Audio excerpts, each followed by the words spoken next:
Hello and welcome to another Saturday night stack chat with me, the Stack Collector, in association with Stackers Social. As you know, it is the only place to be when it comes to all things shiny and round. How are we all doing today? I'm just going to tweak my microphone settings because they look like they're peaking a little bit high.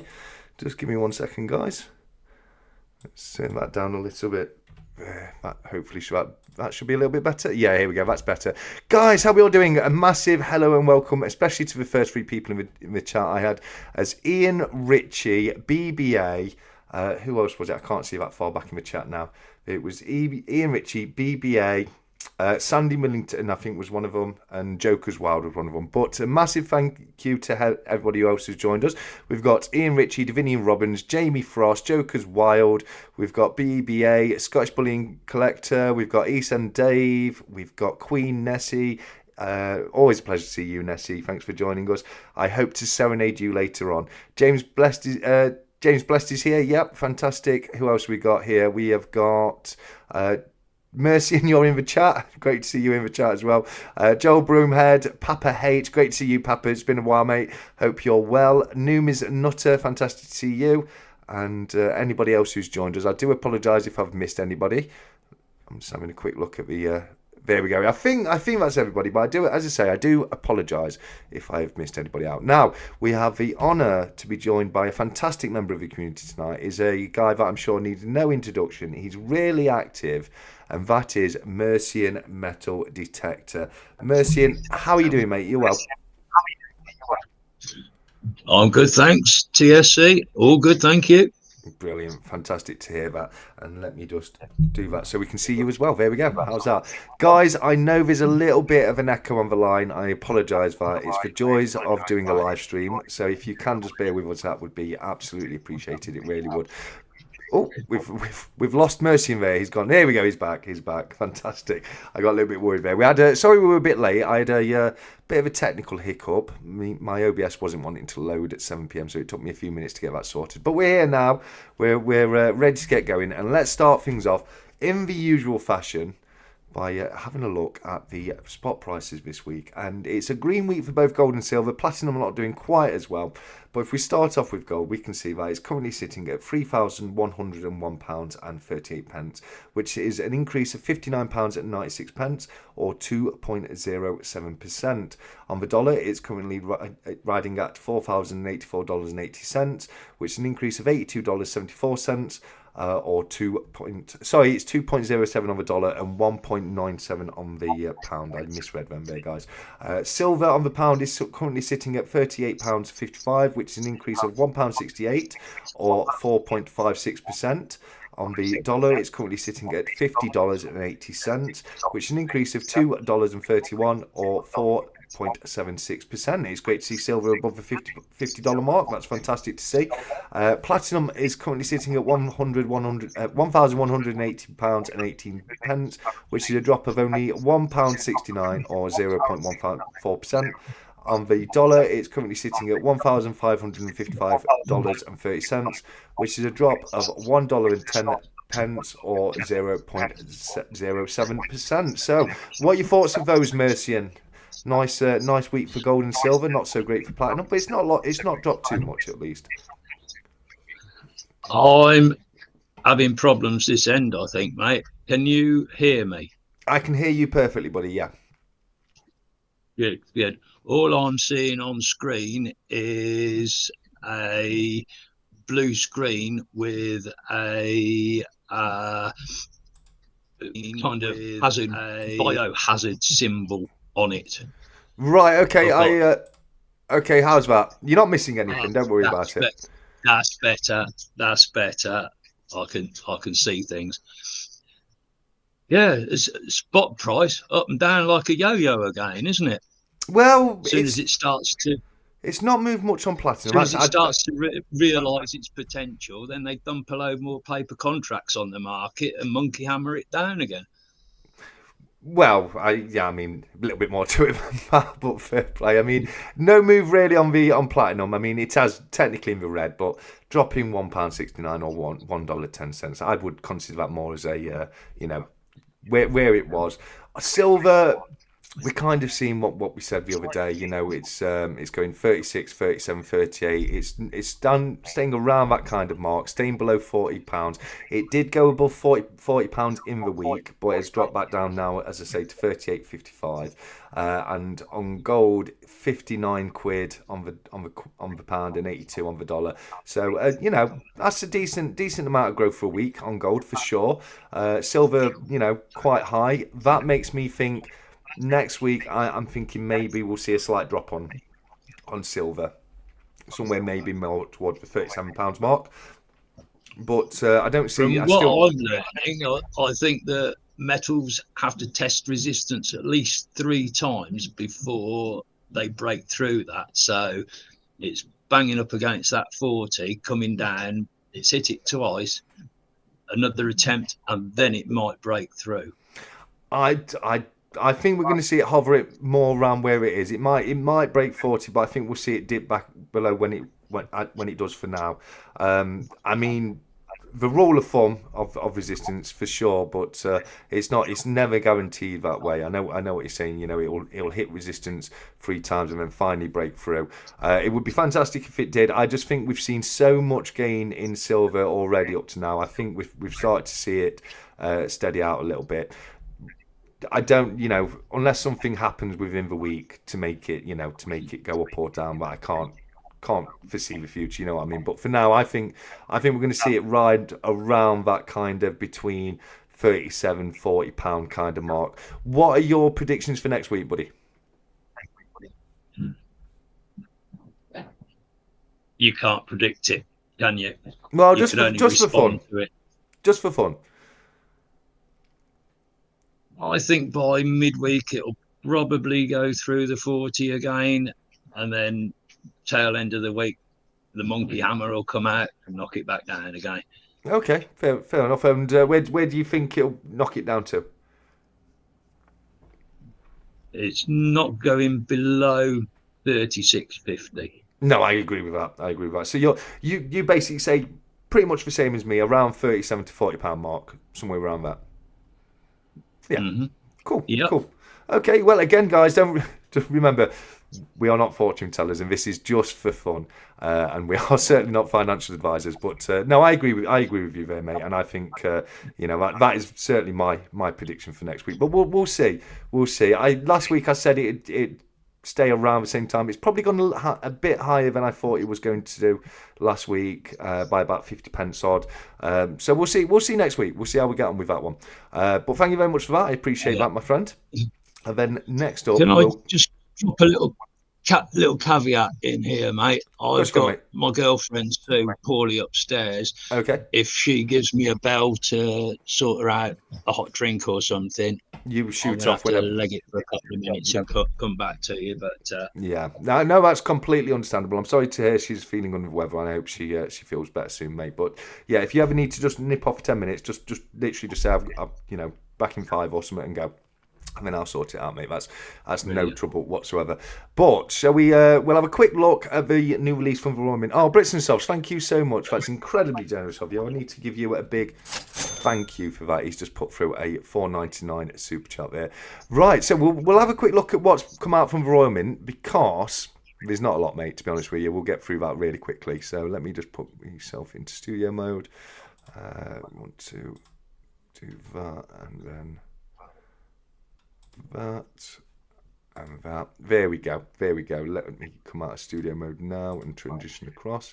Oh no, that was my virtual camera. Right then, guys. So the only new release this week really is you've got the Silver Sovereign and the 2026 brilliant uncirculated sovereigns. You've got the 5 sovereign right there, the half sovereign, the single sovereign, and the sovereign free coin set. The silver sovereign is pretty much exactly the same as the gold sovereign. You've got the Benedetto Petrucci, George Slaying the Dragon there, and you've got the Martin Jennings, King George the Third right there. It's going to set you back £74.95 plus postage, etc. So not one I'm going to be looking to get. I got last year's, which was the first year of Silver Sovereign. It was actually, that was gifted to me by 𝗀𝗶𝗃. I was meaning to buy it, but he sent it across as a gift. And now I've got that one, I've got not really got any interest in getting any more, because £74.95 for roughly, just under a quarter of an ounce. It is a bit, it's a bit much, isn't it? What do you reckon, Mercian? The silver sovereign there. Well overpriced. Right, as anticipated. Hello, honey. Yeah, of course you can. Okay, so Mercian's just nipping off here. I've muted you off, mate. So let me know when you come back. Yeah. While he's gone to sort his lovely girlfriend out, I will just say I personally I agree with Mercian. I think as a one-off piece, I don't think it's bad, to have one in the stack or one in the collection. Michael Hawksby, how are you doing, guys? As per usual, if I if I don't notice for chat, I'll concentrate with chatting with Mercian for now. When he gets back, and then we'll do the chat Q&A towards the end. But yeah, we're having one in the collection. I don't feel the need to get another one. I agree with Mercian. I think for what they are, which is around a quarter ounce of silver, which, what is it, 38.55, 38.55 divided by 4. No, I didn't do that right. 1 second. 38.55 divided by 4. £9.63 is about your silver content in there. So you're looking at about £65 just in Prima. I know you get a lovely box with it, and as I say, I can understand people having one in the collection, but I will be keeping it at one, and I won't be picking up another one this year. If we look at the others, it's as I say, it's the 2026 sovereign. You've got the 5 sovereign right there, a good hefty coin right there, and it comes with a nice hefty price tag as well, because as you can see, that will set you back £5,250 right there on the 5 sovereign. The single sovereign is retailing at £635. Oh, Queen Nessie, that's incredibly generous of you. Thank you so very much. Why is my thank you not coming through? Did you see it? Do I not have it loaded in this room? Hold on 1 second. No, I'm going to have to come back to say thank you. There you go. You got your thank you. Loving it. Right. Okay. So yeah, on the single sovereign, 635 plus postage, etc. No VAT, of course, on gold. And on the half sovereign, you're looking at. I'm sure I saw a half sovereign. Oh, maybe I didn't see a half sovereign. It's a 5 coin set and the 3 coin set. Then 5 coin set, which will have I assume will have the 5 sovereign, the double sovereign, the single, the half, and the quarter sovereign. Would be my assumption on that. Let me see if I can find the specifications. Let's have a look. We've got denomination sovereign. Yeah, it just says sovereign, but is it a half or what? I can't see there. But yeah, I'm assuming it'll be the 5, the 2, the half, and the quarter there. That will set you back, as I say, £9,950, and the 3 coin set that looks, it'll be the single, the half, and the quarter. That's £2,095. I do love a sovereign. You've got to love a sovereign. Let me just come back to the studio there. Still saying thank you. Here you go. Yes, you have got to love a sovereign. I do like. It's my preferred gold coin of choice for sovereign is. I know some people prefer the silver gold Britannias, etc. Why am I still on there? There we go. Back to the stack chatting to right there. Yeah, some people do prefer the Brits. I prefer the sovereign. They normally work out a little bit cheaper gram for gram on the gold content, and you get the bonus of having all that fantastic history, as the gold sovereign, of course, goes back to 1817. Actually goes back to further than that, but they stopped producing it for hundreds of years and then started reproducing it in 1817 as part of the coin standardization. So yeah, a lovely coin, one that I do like to pick up. There is a reverse gold proof that they didn't list on there. Oh, wow, thanks for letting us know, BBA. Hopefully it'll be listed by next week and we'll be able to have a look at it together, but that sounds quite interesting. I can imagine it'll be another one with quite a hefty price tag to it, mate. So yeah, but I definitely need to check that out. It does sound very, very interesting. While we wait for Mercian to come back, guys, if you've got any questions you want to ask me, we'll do a little bit of a Q&A with the chat. Hopefully he'll be back soon, but obviously it's completely understandable if his missus isn't very well. He's got to look after the family first, hasn't he, guys? And I'm really excited to have him on. We've got some really cool things to look at. He sent me some really, really cool photographs across. which I'm really looking forward to go through them with you and get the story on that. But before we get to those, I want to pick his brains a little bit with metal detecting, because I'm sure you'll know, I've spoke to BBA and others about this in the past. It's something I've been really interested in doing myself in the past. Now, the only reason I haven't actually done it myself is it's really hard to do in the UK. Well, it's not hard to do, but I'm the kind of guy that I want to go out and whatever I dig up, I want to keep it. I want it to be mine. But pretty much all land in the UK is owned, and most of the time you have to have the landowner's permission, and a lot of that time they'll allow you permission, but they'll want to keep or they'll want a cut of whatever you find. Are you back there, Mercy, mate?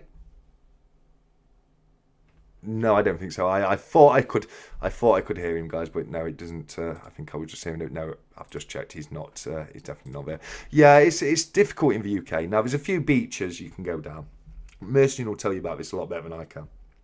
But obviously, the few areas where you can go down and just metal detect, they've been pretty much picked, haven't they? You know, you get a lot of people on there, but you never know. You know, you might find something. But I'm really interested to find out more about all the kit, all the gear he uses, and some of his best finds, which we've got, as I say, some fantastic photos to go through. Goodest of evening, ladies and gents. Is it Dsvinia's birthday? Happy birthday, Dsvinia. Is it your birthday, Dsvinia? I missed that if you've said so. If it is, a very happy birthday to you, Dsvinia. If we get to 30 likes, I'll sing happy birthday for you. Now, I'm only joking, Dsvinia. I'll sing happy birthday for you regardless. Happy birthday to you. Happy birthday to you. Happy birthday, Dsvinia. Happy birthday to you for 2 days' time. There you go. I hope you have a fantastic day, Dsvinia. I really, really do. And Nessie, I apologise already. If we get to 50, I'll tell you how fantastic you are, as per usual, guys. Let me flip that onto that one there. There we go. Gosh, TSE loves singing. I love singing. I'm just no good at it, mate. I love...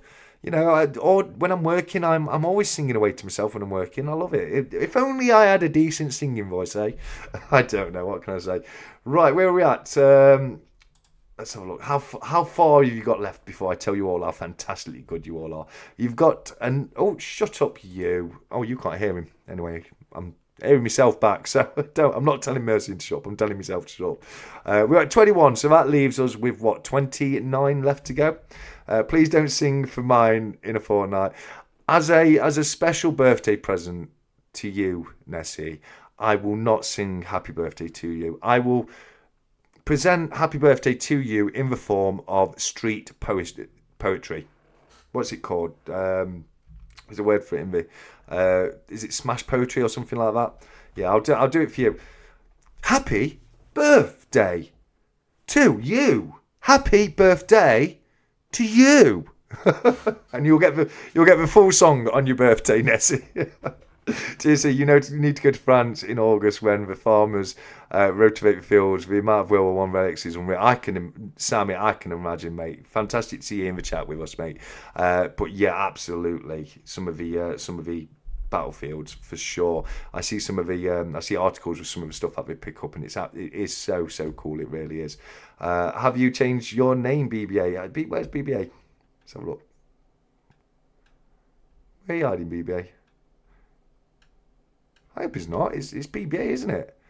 We all know and love him as BBA. I found a Webley last year that was still loaded. Oh, my word. Hey! How we doing, Mercian? There we go. We're back. Everything all sorted, yeah? All good. Brilliant. Yeah, she's very poorly. I've fixed her a cup of coffee. She might need help again in a bit. So, yeah. Let's see how we go. Yeah, and mate, as I say, if you need to just run off, you just run off, and I'll sort it out. So no worries there whatsoever. So I mean, I started talking about metal detecting a little bit right there. I was just saying to people, it's something I'm sure you know. I spoke to you before. It's something I've always been interested in doing, but I've never really had the chance to do it yet. How long have you been out there detecting, mate? I know it's been a fair while for you, hasn't it?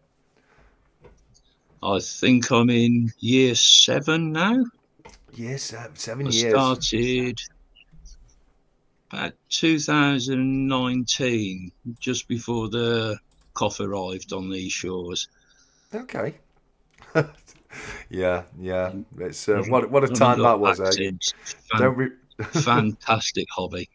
It is no, it is a fantastic hobby. It is. So you got into it 7 years ago. Had you before you got into it? Is it something you tried? You'd gone with somebody in the past and had a go on their gear, or was it completely new to you back then? I've always had an interest in history. I don't watch TV. I watch YouTube. I started watching some metal detecting channels and thought I'd like a go at this. Yeah. And I'm in a position where I can access thousands of acres of land through work. Nice, nice. What's the deal with that? When you find something, do you have to let them know what you find, or how's that work? Well, let's go back to rock bottom basics. Every square inch of the land belongs to somebody. Yeah. So if you want to detect on it, you need landowners' permission. Apart from certain stretches of coastline, Yeah. which is Crown Estate property, there is a map that the coastline's in a pinky purple. If it's Crown Estate, you don't need permits to detect Crown Estate coastline. Mm-hmm. I work for an aristocracy family and have done for decades now. And between them, they own a couple of thousand acres around where I live. So just a quiet word with them. And yes, go ahead. Obviously, watching crops in the field, livestock, different times of the year. But there's so much to go at that when crops in the summer, there's pasture to go at. And then, of course, harvest time onto the stubble until it's planted out again. The legalities of your fines are that 50% of that value belongs to the finder, 50% to the landowner. Okay. There is the Treasure Act that kicks in, that single coins aren't included. Hoards of coins are covered under treasure, and anything more than 300 years old containing 10% precious metal are classed as treasure, and you have to notify the authorities of those fines. Right. Okay. My landowners are that minted that they're happy for me to go out, keep what I find. Okay. So let's face it, once you've sorted through the scrap that you've dug and you're down to things that are recognizable as coins or artifacts, there's nothing of great value there unless you're incredibly lucky. Yeah, yeah. But the agreement you've got with your employees is when you go out and you detect, you get to keep whatever you find. They're not interested. It's just whether or not it's constituted as treasure, and you have to inform. And who is it? You need to inform when you find something? If I dug up the crown jewels, then I'm sure they would want their 50% share when it went to auction. But casual single coins, bits and pieces, they're happy for me to be detecting. Cool. So as I say, going on to the treasure, when you find treasure, who is it that you've got to report that to when you find it? The fines liaison officer. And are they part of the council? Doesn't necessarily. They're like a government body. Okay. So it doesn't mean that you necessarily have to. And they're a separate have to go body, and see them. Yeah. They're it's an official government body basically. Yeah, but they don't fall into your local council. They're a specific organisation. You have to contact them. Yeah. Okay. Because you see that all the time, and I know I saw one recently. We covered it on the Stack Chat, where it was literally around 2020. Where a couple were digging up the garden. They found a hoard, and purely because it was the lockdowns and there was no museum was able to actually accept it at the time. They got to keep it, which normally they wouldn't have. Now, one thing I'm really interested when it comes to the legality side of things. Now, you spoke about 50/50. Is that a law about the 50/50 when you find something, or is that just common, a rule of thumb? It's a general rule of thumb, Okay. and by personal agreement between the detectorist and the landowner. Cool. Because I assume, and this is just, I mean, I'm asking, not saying, but if I was a landowner, for example, say I had a farmer in a massive field, I suppose by rights I could say, yeah, you can come and detect it for fun if you want to, but whatever you find, I'm keeping, and then it would be down to you if you wanted to do that, or if you wanted to try and contact somebody else. Is that correct, or do you have a certain? If you find it, do you have a certain right? If the landowner put those conditions down that he wants everything found, then if you agree to go on his land, you've got to abide by that. Cool. Personally, so it's more the landowner that wanted everything, or you go elsewhere. Yeah, you just won't bother. Yeah. As I say, hypothetically speaking, but it's more common practice. People not, and it sounds a fair agreement to me. I can see why people would say, okay, if I find it 50, it's on your land, but I found it, so 50/50, and I can see why that would be, that would be the norm for sure. Cool. So so are you happy to tell us what you do for work? You mentioned you work for this. You don't have to if you're not. Yeah, I'm in forestry. Cool. So it's very similar to what I do, isn't it? You do it properly. Are pre-surgery, aren't you? Yeah, I'm a chainsaw monkey. You're a proper arborist, though, aren't you? Well, perhaps as much a tree butcher as you are, mate. Yes. But you are qualified arborist. To level 6. Yeah. And if anyone didn't know, the difference is that he's got a better qualification than me. Basically, my qualification covers me on a competency basis to be able to use a chainsaw, cut down a tree the correct way, use a chainsaw when I'm at height in a tree, aerial rescue, that kind of thing. So it covers just the legality of things, and that makes it legal for me to then go out and get insured and become a tree surgeon.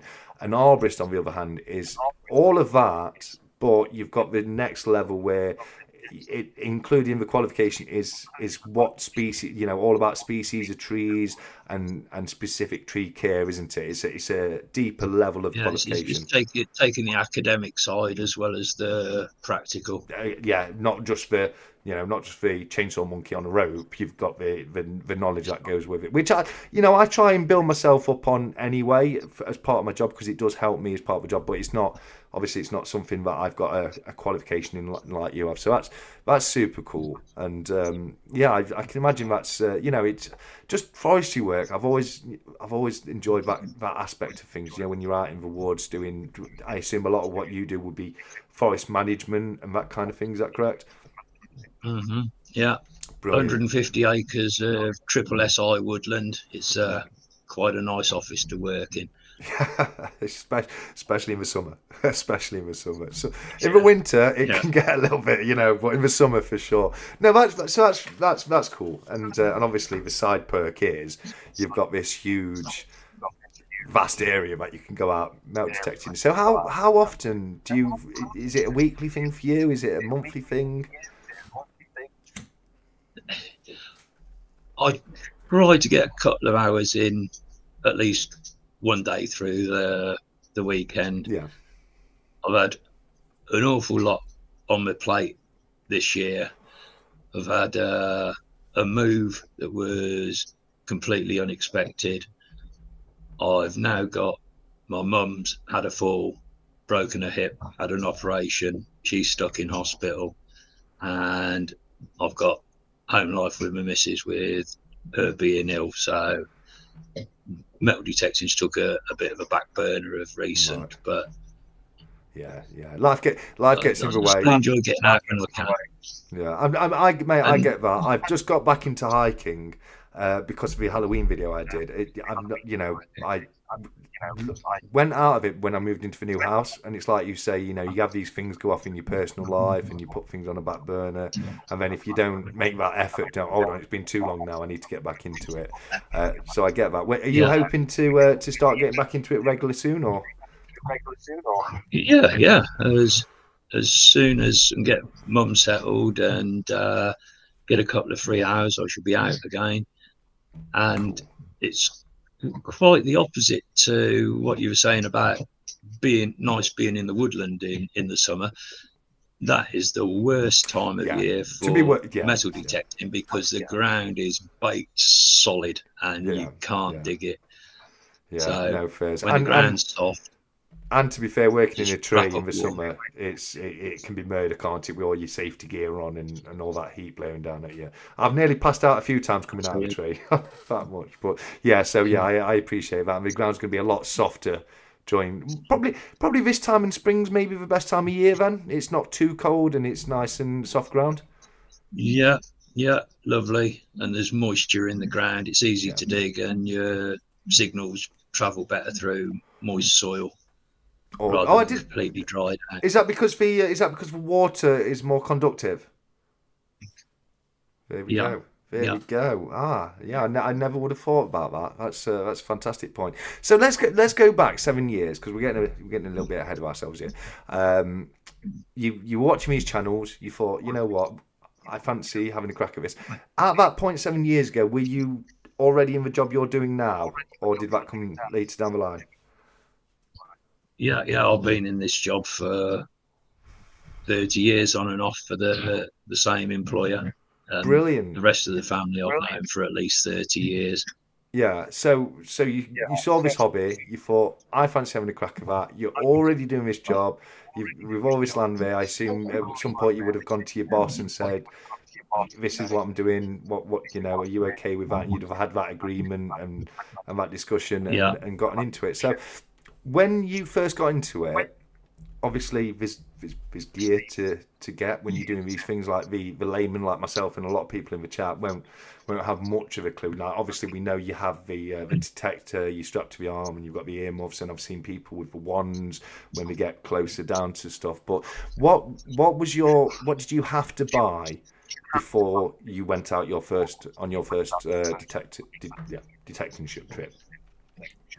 I looked at various reviews of metal detecting models on YouTube channels, plumb for something that wasn't too rock bottom basic, but then again wasn't, excuse me, Barney's bashing around here. Come on. That's all. We've got a doggo with us tonight, guys. Mason's let us know he's got his doggo in the room, and I've told him we love a doggo around here. It's all good. It's nothing to worry about. Yeah. Found a fairly decent, not rock bottom, but not top of the line machine that I like the look of, was getting good reviews. And by chance at the time I was buying, they were doing a bundle offer where you got the machine, it came with wired headphones, and also it came with what's called a pinpointer. Can I just, guys, this is a metal detecting wand known as a pinpointer, used for finding things in the ground, all right? I know what your lot are like. That was a bargain introductory machine to buy. And that, I'm guessing that was kind of targeted at people like you, people who are getting into the gear, into the hobby, don't have any gear. This is, kind of, it might not be top end wax stuff, but it's everything you need to get out there and get starting. I assume, because I know you haven't got wired headphones anymore. Were they one of the first things you changed? Does that, I assume, actually having a good pair of headphones is actually really important, isn't it? Yeah, and essential if you're going on club digs. For people that don't have land permission of their own, they rely on metal detecting clubs that go out and approach farmers, cut a deal with them, and you pay on the day to go for your day's detecting. So when you've got a congregation of people with all different machines, for a bit of peace and quiet for everybody. Instead of everybody bleeping around the field, they insist that you wear headphones. And they will also insist on insurance as well, which we is touch that on if you like. There's public liability or? Yeah. There's the National Council for Metal Detecting. They do an annual membership at £8, and that covers you up to something like 10 million public liability insurance. Right. Yeah. So if you dig up an old bomb and blow the farmer's prize bull up, then you're covered with your insurance. And I guess that is actually a genuine serious risk, isn't it, with these kind of things? I've seen people who I've seen stories of people who have found unexploded ordnance, taken it home and then tried to see what's inside it with an angle grinder. Didn't work well for them. They did get themselves on the Darwin Awards. Well, I have heard stories of people doing that. I assume if you see an unexploded ordnance, first thing you do is get well back and then ring the authorities and let them know, is it? Throw it in. That's something that the magnet fishers come across as well. And if you know magnet fishing, you have a dumping great magnet on a rope and you chuck it into rivers and canals. Yeah. Quite close to me, Leamington Spa, there was a group from Birmingham. They were magnet fishing in the river.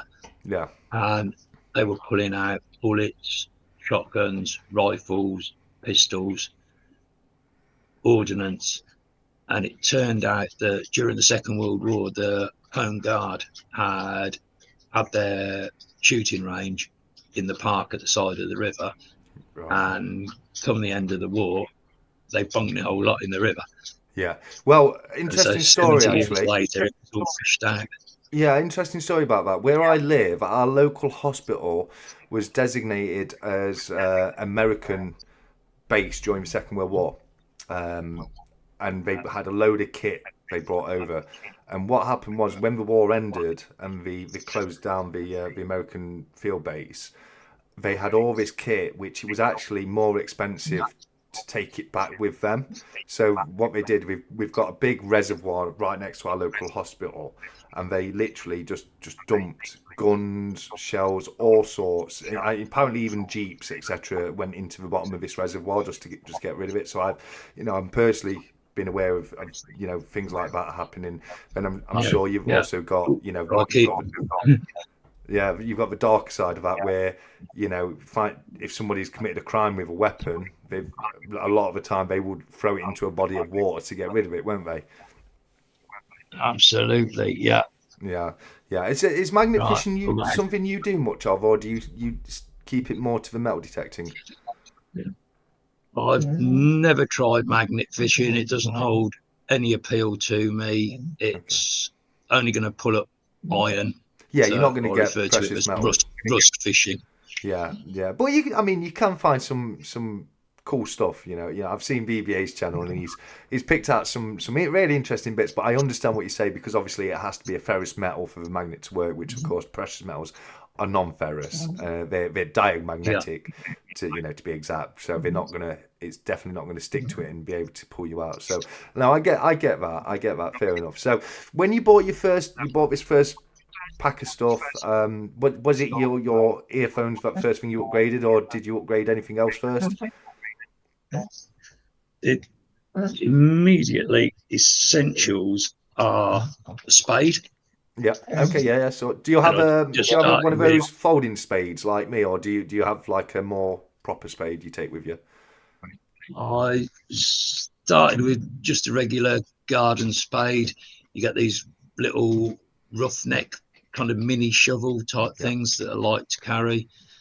As I've upgraded my kit, I've gone for a more dedicated metal detecting spade. Right, yeah, okay. That's a one piece on it. Yeah. I've got something.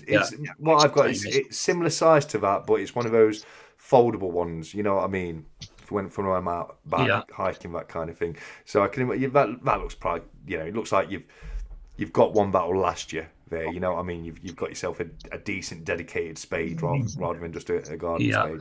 So cost wise, Uh, I'm not sure if you mentioned, but that first bundle you got, what was the price tag on that? about 380. About 380, and that was seven But odd years ago. So yeah, it's you not. can still get very decent starter machines for the £300 to £400, and special times each company will do bundles to add headphones and pointers and the likes to it. So it's not the worst, is it? You know what I mean? It's not completely bank breaking to get into it. I know for a lot of people, £300-400 is a lot of money. I fully get that.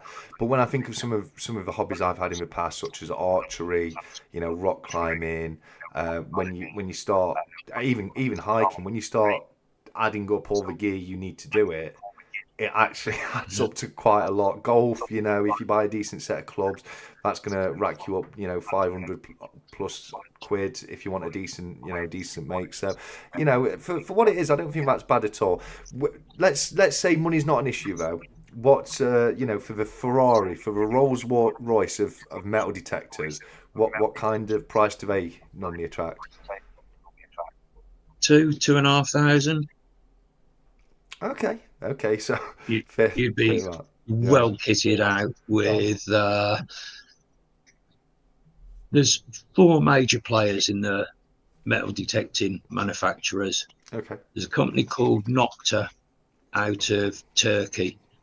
Very good quality and quite a good budget price. Yeah. There's Minelab out of Australia. They'll do mid-range up to their top of the range, which is the Nox 900 or the Manticore. Yeah.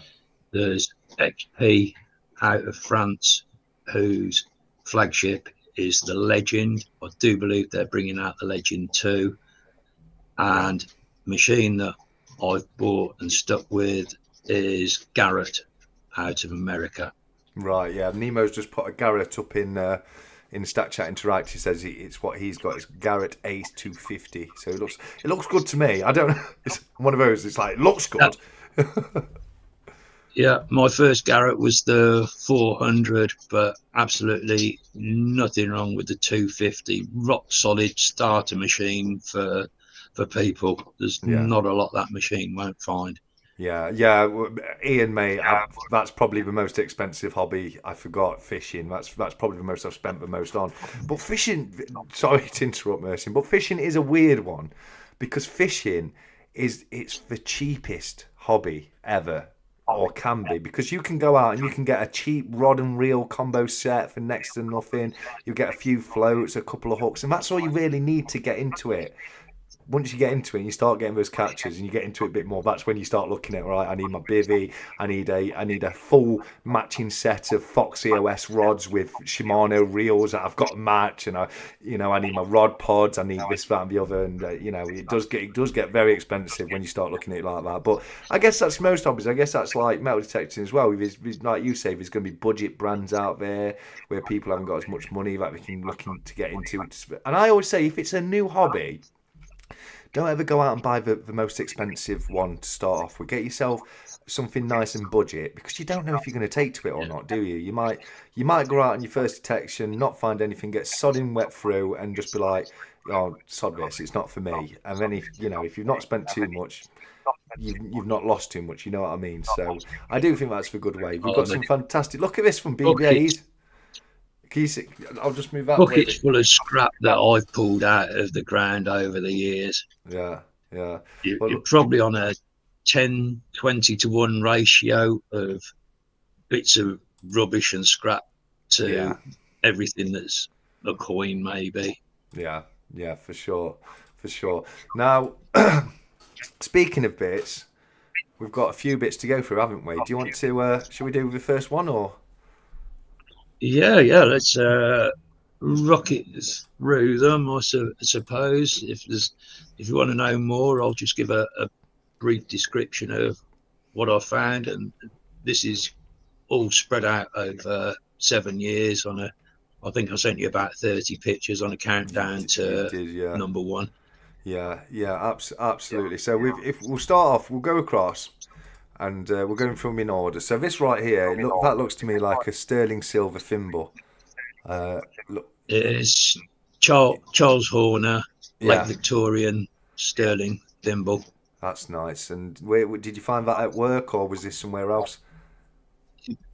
This is all in the locality around home. Okay. I mean, that's a wonderful little find. That is. It's in really good condition as well, isn't it?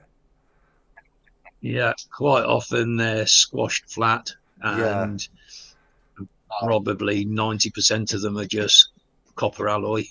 The silver ones are your high-end ones. Yeah, for sure. We'll have a quick look at a few. We've got a beautiful old hammered coin here. I'm going to slightly correct you. Yes, it is hammered. It's copper. It's a jeton. Now, jetons were, if you imagine an abacus, which is a counting machine, right? Jetons, you'd have a board laid out with your units, tens, hundreds, and you'd move jetons around like you slide your beads on your abacus. That's 16th century, so mid 1500s. Hans Crauwinkel German jeton, Bourbon scepter.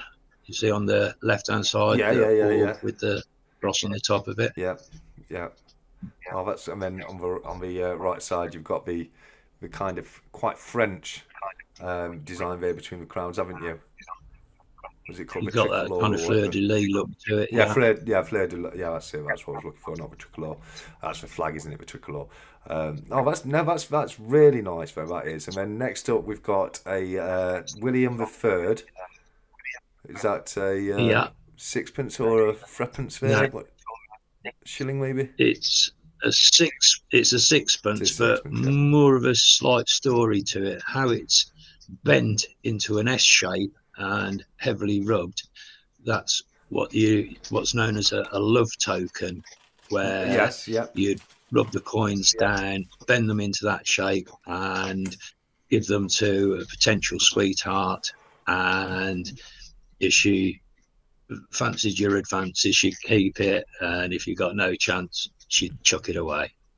Right. Okay. Like the old nursery rhyme. There was a crooked man who walked a crooked mile. He found a crooked sixpence by a crooked style. Well, that's your crooked sixpence. Well, there you go. Every day's a school day. We're learning so much tonight, mate. That's fantastic. We'll do one or two more for now.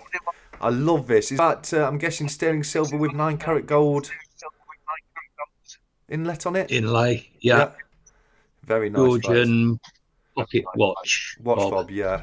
I know that. I know that one. I know a pocket watch fob. So no, that's fantastic. That's beautiful though. That is. It really is, and it's in great condition. Are these? I assume a lot of these would have been cleaned after you take them out of the ground. Is that correct? Very little cleaning at all. Gold needs zero cleaning.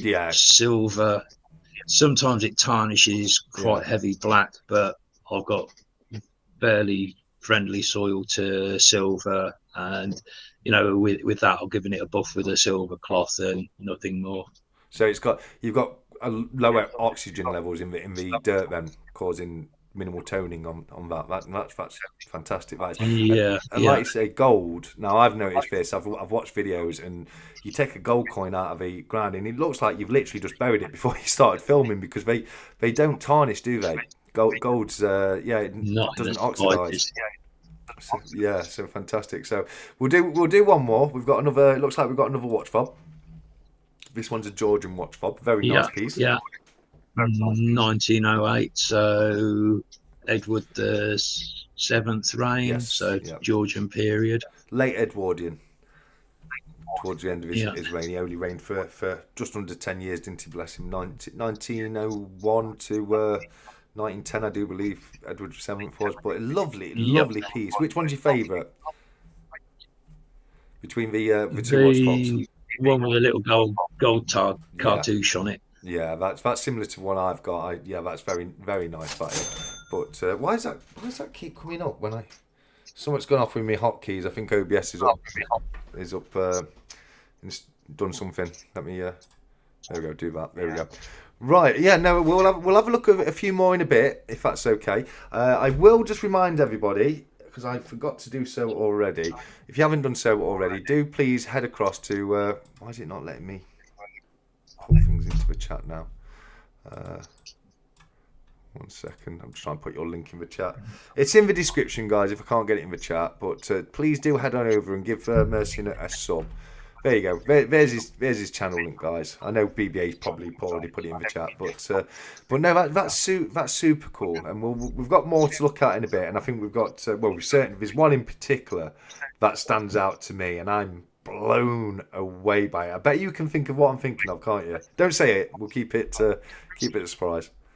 Yeah, there's definitely one that does stand a cut above the rest for sure. But some fantastic pieces. So let's go back to you mentioned the clubs very briefly, and I think for most people that's probably going to be your best gateway into the hobby, isn't it? To find if you've got any local clubs. I assume the local clubs, do they have equipment that you can hire off them? Not to my knowledge. Okay, fair enough. You're self-responsible when you turn up. It's places are on a premium. They do book up quick, but Facebook metal detecting groups and forums, that's your best place to find digs in your locality. Or then there's the big national rallies that happen in the summer. Yeah. 365, thank you very much. Yeah, buddy, please can we not spam the chat, mate? I know I'm concentrating on talking to Mercy, but we are keeping an eye on it. So thank you guys, and yes, no spamming of the chat, please. Thank you very much. Okay, so I mean that was just a guess based on like when I've been into archery, they've normally got a few bows for beginners to learn, and you can when you go to the rock climbing centre, they've normally got harnesses and shoes that you can rent off them, that kind of thing. But I can imagine, for a club to have a number of actual detectors, it's probably a bit more expensive. But a day's digging with a club, your admin price is only going to be 10, 25 quid, that sort of price range. So and that's basically, I don't think many are going to provide kit for you to hire at that. Yeah, for sure. You might get lucky. You might have a club with a couple of 10-year, 20-year-old knocked about bits that somebody's improved or something. But it's not. You can't necessarily rely on the fact that the club will be there to to hire to you. That's fine, fair enough. But you said 10 quid for the administration, and will that just get you into the club, or will that get you into the? That'll get you on the dig for the day. That'll be 8 hours digging. Yeah, I mean, I assume there'll probably be some sort of annual club fee that you pay to the club as well. Not necessarily. Join them up on Facebook groups. Yeah, and they'll advertise when the digs are and ask to create a short list, and you just put your name forward. That's good. That's good. A lot of it, same as say in the other hobbies I've done. Normally, you do have to pay something to the club, your fees, etc. That kind of thing. So that's not too bad at all. But when it comes to the club fines, so they've sorted out the agreement with the landowner, etc. What can you expect? Do you keep what you find, or what? How does it work when you do it for a club? Pretty much. Say they raise £200 on the day. That's £100 that the club keeps. £100 goes to the farmer. Yeah. Anything of notability is going to have to be reported to the fines liaison officer, and obviously they'll call the farmer in and say, hey, look, we're on to a hoard of medieval gold hammered coins here. Something special's come up, so you are going to be included into this. Yeah. Okay. And just so people know, you really do have to report it, don't you? The offence of not reporting it, it's known as night hawking, isn't it? If I'm not mistaken. Yeah. Yeah. Yeah, and they're good. I see articles all the time of people getting prosecuted because they didn't declare what they found on a dig. So do They've get got caught. greedy and they tried selling very, very rare old coins on eBay that should not come up for sale. Yeah. Hey, Mr. Chards, I've got 53 Unite coins. I've just happened to come by. How much do you want to give? Well, it's okay. You've just found 53 gold Unites, have you? So I can imagine there's a lot of reporting goes off when people try and sell large collections of gold. But a single coin, then going back to what you said earlier, it doesn't matter how old or the condition or the value of a single coin. It's an exemption of that, is it? That's good. That is good. Whether the Treasure Act will change at some point in the future, I don't know. Yeah. So I'm being daft here. I'm being silly, and I know it. But hear me out. So, just for argument's sake, let's say I'm out. I'm doing a metal detect, and I start digging, and I only dig away so much that I reveal one coin, and I take that coin. And I go away, and I come back in 3 days, and I dig the same spot, and I take out another coin. I can imagine it doesn't work like that, does it? We'll have you over. It's still a hoard. Right? Yeah, of course. It's still a hoard, and quite often, if you've dug down to find that coin, and you're digging a pot of coins with 100 silver Roman denarius in it, is blatant that it's a pot in the ground. And probably best not trying to dig that out yourself. Just leave call it in somebody situ at the spot. Or at least if you are going to do it, have a bit of archaeology about you and block and dig a dirty great big lump of soil so you can lift the whole lot. And then go through it with your fine tools, not a big shovel, and so you're dinging it up and damaging it. When that happens, so when it's a hoard, we'll say we've just dug up a load of coins from the reign of Alfred the Great. It's a bag full of them. So we've got to report it. So we do. We contact the correct office. We report it. They come in. They take it. It gets designated as national treasure, and therefore it's given to the British Museum. Would you get anything in that situation? That's so unfair. No. I'm stopping you there. It doesn't get given to the British Museum. Well, I was using that as an example. It gets valued. Yeah. And then if it's of national importance, it will be auctioned, most likely to a museum if they can afford to take it on, and then the sale price of it is then split 50-50 between the finder and the landowner. The finder and the landowner of that auction when it gets picked up by the museum, and obviously it doesn't necessarily go to the British Museum, but it gets offered to official museums before, or can anyone bid on it, or if it's considered as a national treasure? If it's of national importance, it will be offered to museums first. If they're not in a position to finance it, then it'll go to public auction. Well, the story I covered not long back, what happened with that one when it was locked down? It actually went back to them, and they've arranged for it to be auctioned, I think, in Switzerland. So it's been taken abroad to be auctioned off. But again, that was because no museum could take. So I assume none of them bidded on it because none of them could have accepted it because they were all closed down to the lockdown. So they got exceedingly lucky on that one, didn't they? Because, well, I suppose if you get 50%. I'm convinced that they would have had to and did report it if there was inaction by the authorities.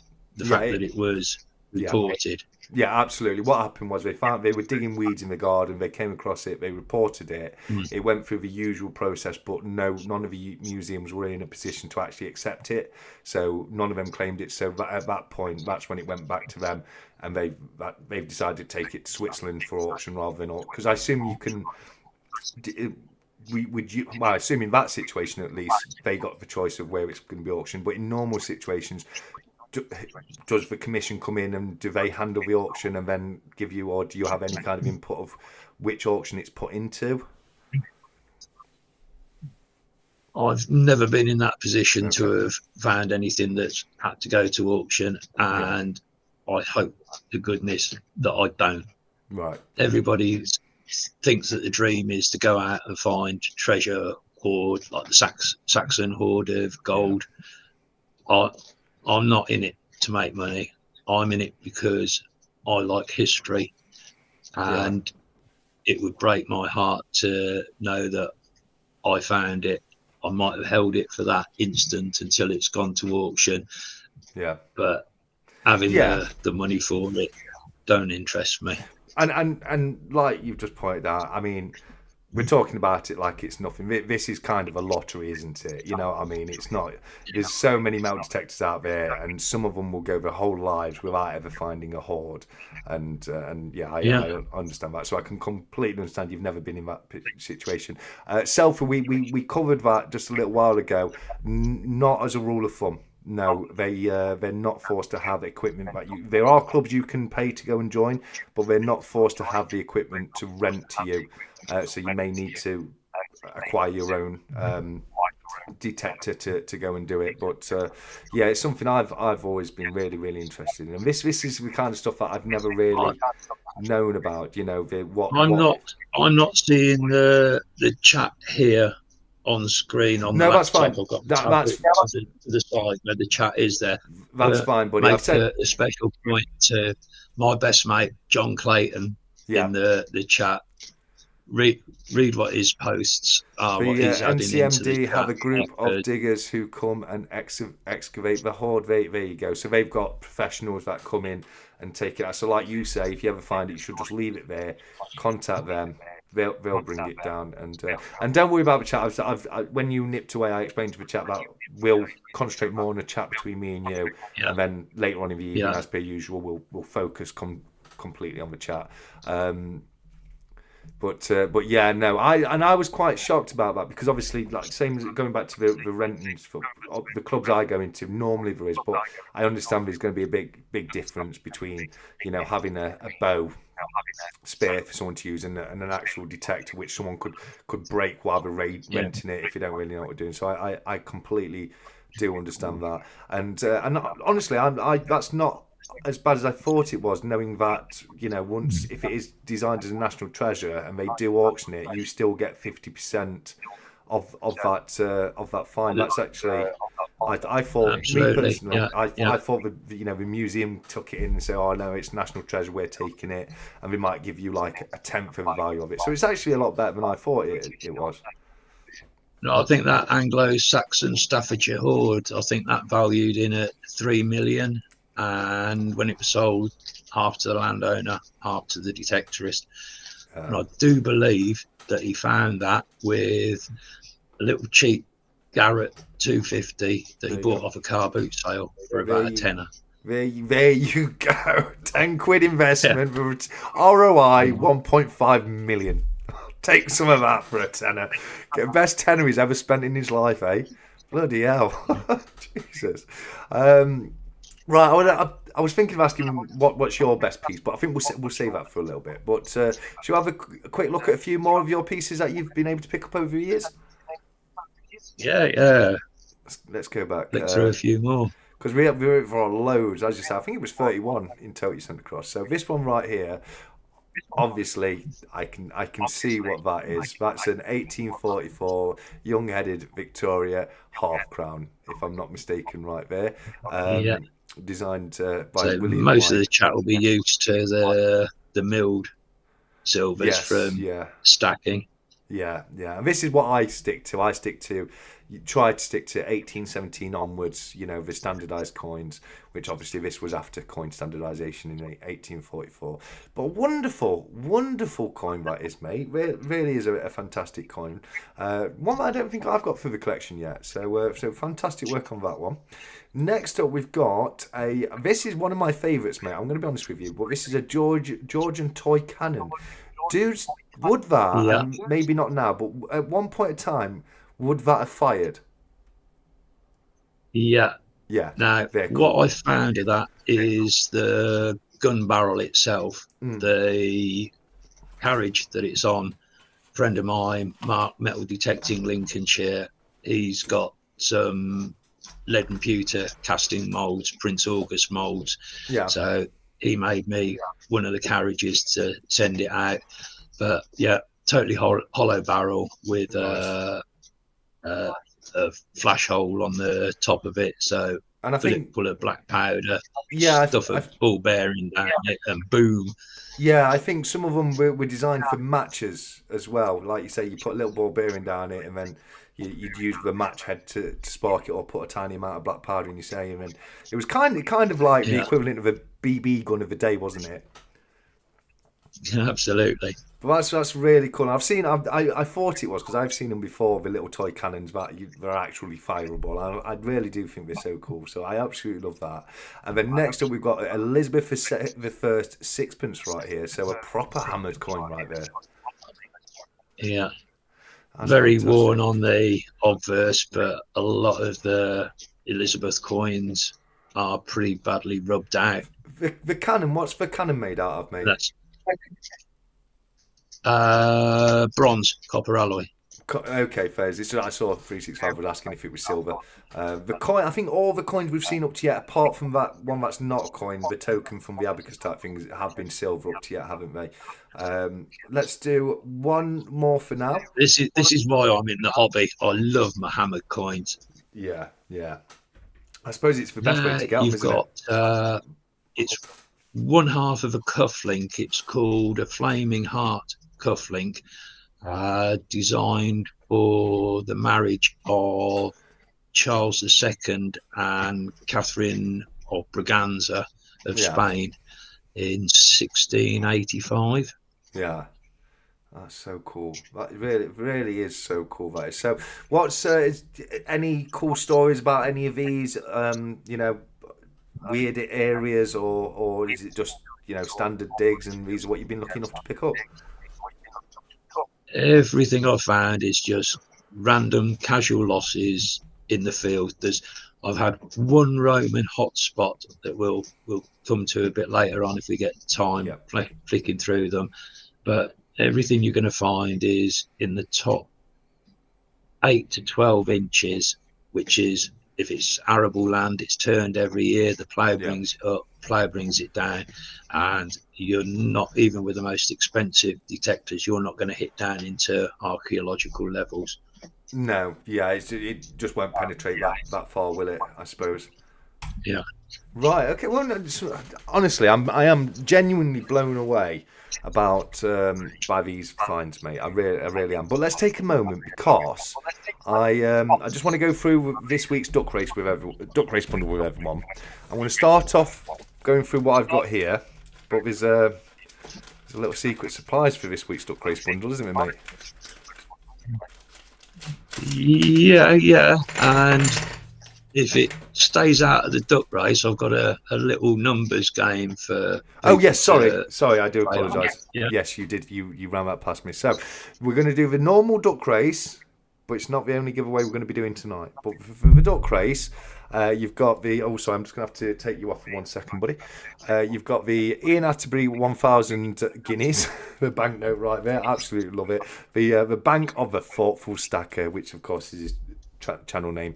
Did you manage to watch his video earlier, guys? He did a fantastic video with a few pieces picked up from 𝗕𝗂punk. Speaking of 𝗕𝗂punk, he's got a auction coming up soon, guys. Let me just remind myself of, it's the 20th, I do believe, will be the 𝗕𝗂punk auction. And not only that, but myself and 𝗪𝗺 Soundman on the 27th are going to be doing a special live stream, hopefully over in Discord. It will be the Saturday night, so it won't be the normal stack chat, but we're going to be doing a Oscars-style award ceremony, pointing out some of the absolute fantastic members of the community. It's going to be a lot of fun, so please do join myself and 𝗪 on the 27th, and join, I think, Craven and 𝗕𝗂punk for his next auction coming up. So, carrying on with the Duck Race bundle, you've got the Stackers Social sticker, you've got the stamp sticker, you've got the Stack Chat sticker, you've got the TSC sticker, you've got the Thoughtful Stacker and the Stake Sniper stickers right there. You've got the Thoughtful Stacker poker chip as well. You've got the TSC Stack Chat poker chip. You've got the 1K Duck Race Privy Stacker Social. You've got the, I think this is the last of the growing coins now, guys. And it's also the last of the 365 Days of Silver poker chips I've got as well. Bank cards, you've got the Stacker Social bank card as per usual, and you've also got the brand new 365 Stacker Social business card right there. As you can see, we've got 365 Days of Silver right there, and if we flip it over, we've also got a cheeky little Stack Collector hat and 𝗬𝗂𝗧 hiding away in the background. Fantastic little card, made out of plastic as well. It's like a bank card or a credit card, etc. So fantastic work there, mate. You've also got the Cardiff Gold pencil case. You've got the little rubber ducky as well. You've got, as generously donated by 𝗕𝗂𝗃𝗏𝗃, you've got one of the beautiful copper rounds he sent across. You've also got, I've picked out 3 coins tonight, guys. You've got a German coin, which is a 1968 German commemorative 5 marks. This is Friedrich Wilhelm Ravenside. Frederick Wilhelm Ravenside, that is right there. That's 11.2 grams of 625 silver in fantastic condition. You've also got a 1938 500 silver 19 up you. You've also got 1938 500 silver florin right there, and we're currently at 28 likes. If we can get it to 50 likes before the duck race, I'll chuck in a what's the date in this? 1962, I think that is. 900 silver Roosevelt dime as well, guys. Come on, get clicking that like button. Let's get to 50, and I'll throw all 3 coins in. And that's going to be your duck race bundle. Let me bring Mercy back on right now. Do you want to, while we're doing that, do you want to give people a few details about the game you're going to be playing a little later on, mate? Yeah. I did send you a picture of the prize. You did, mate. Do cool. I can bring that up. That's fine. I thought you might have had it to hand, but don't worry. I'll bring that up in 1 second. Here we go. I've got it. Right, let me bring that back over here. Do that. There we go. So you've got you've got the stickers right there. You've got the Regton metal detectors beanie hat. You've got the half gold back right there, and a few items that 𝗕𝗫𝗀 has actually found himself whilst metal detecting. Do you want to run us through them, mate? Right. The from left to right, you've got a musket ball, so you're talking Civil War era. Very cool. Next to that is a thumping great Martini Henry bullet. Yeah. That's the ammo they'd have been firing around at Rorke's Drift in Zulu. Yeah. Next to that, you've got a Trotal bell, which is a bronze animal bell. They'd have had it on the Shire horses and the sheep to the lead sheep would ring and the rest would follow. These things are so cool. You listen in the background, that's history that you can listen to. Yeah. That dates from the 1700s. You've got your original 1 ounce copper round. Yeah. That's come from I didn't dig that. That came from an antique shop, and I think it's by Silver Punk's great grandfather, Silver Wunk, who's counter-stamped that. Yeah. And then finally, you've got, I'm pretty certain it's an Edward II hammered penny from early to mid 1300s. Very, very cool. And just to add on to that, the original 1 ounce copper round, of course, is the 1797 cartwheel penny, as designed by Conrad Heinrich Kuchler. Wonderful coin, very, very iconic. So much history behind it, and absolutely fantastic. And I do mean fantastic bundle of items there, guys. And 𝗕𝗫𝗀 has been generous enough to put this in completely on his own. Now, I said to you, you know, can I buy a couple of bits to put in the giveaway? And you wouldn't take my money, would you? And you said no. I want to cover this myself. So I want you to get the credit you deserve, mate, because I think that's a truly fantastic You know, that is a truly My fantastic. pleasure. It's all community stuff. Everybody bungs in. It's just that this is my turn. Yeah, no, fair play, and what an incredible job you've done, mate. And you know, I think that's so the musket bullet, the Martini Henry round. You know, I think it's absolutely fantastic. I really do. Now, I assume that's just the bullet of the. It's not the complete round. It doesn't have the cartridge. It's just the slug. Correct. Yeah. Cool. Correct. Cool. So yeah, don't worry, totally guys. inert. Don't worry. We you know, no problems giving it away. It's spent its load, as it were. Right. But, mate, wow. Thank you so much. And we'll do that a little bit The later. way I'd like, yeah. Okay. So The way I'd like to conduct it is that I've got a peanut butter pot there yeah. of musket balls that I've dug. Closest guess to how many's Not in yet. there. Not yet. All right, guys. Not you. But you in the chat. I know what you like. Rushing in. Wait, we'll tell you go. You're not allowed to enter till we say go. But closest number wins. And what a fantastic little game. But what did you say is in the peanut jar again, mate? Musket balls. Musket balls. That's cool. And they're all ones that you found while you've been detecting. Yeah. Oh, so cool. Yeah. What a cool competition. Even the way to enter is really cool. So thank you so very much for doing that. We've got a few more bits to go through, and I've got a few more questions I want to ask myself.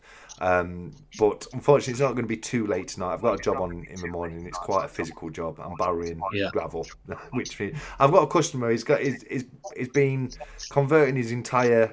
He's got a big land. He's got, like, I think it's nothing like what you're working on, but it's like a quarter of an acre, and he's doing all of his borders and all of his sides, and he wants gravel on it all.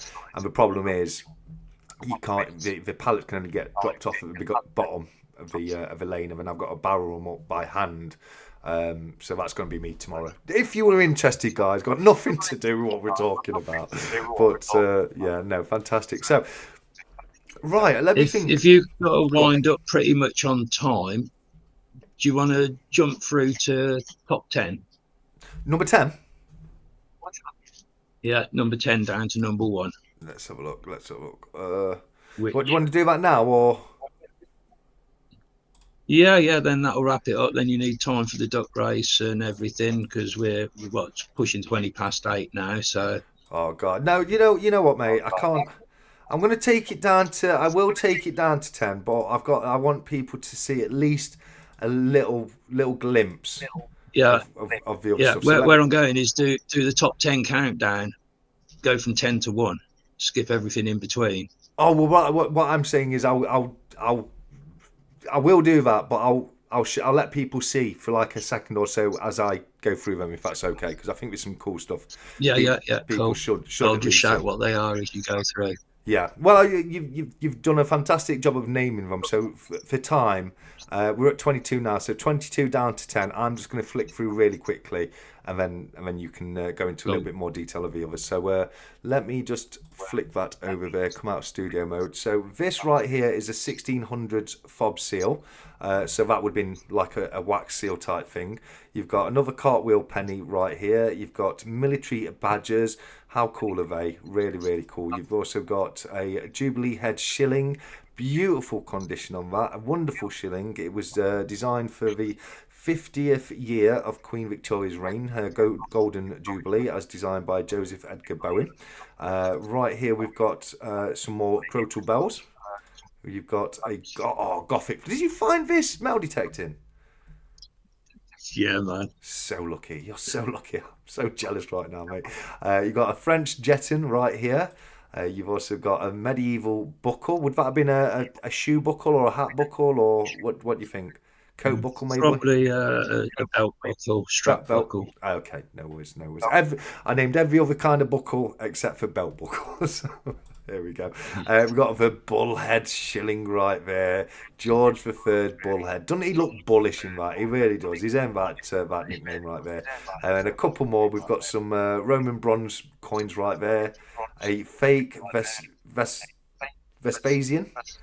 How do you know Can you tell it's fake because it's copper in the middle and something else on the outside or something? Copper core silver dipped.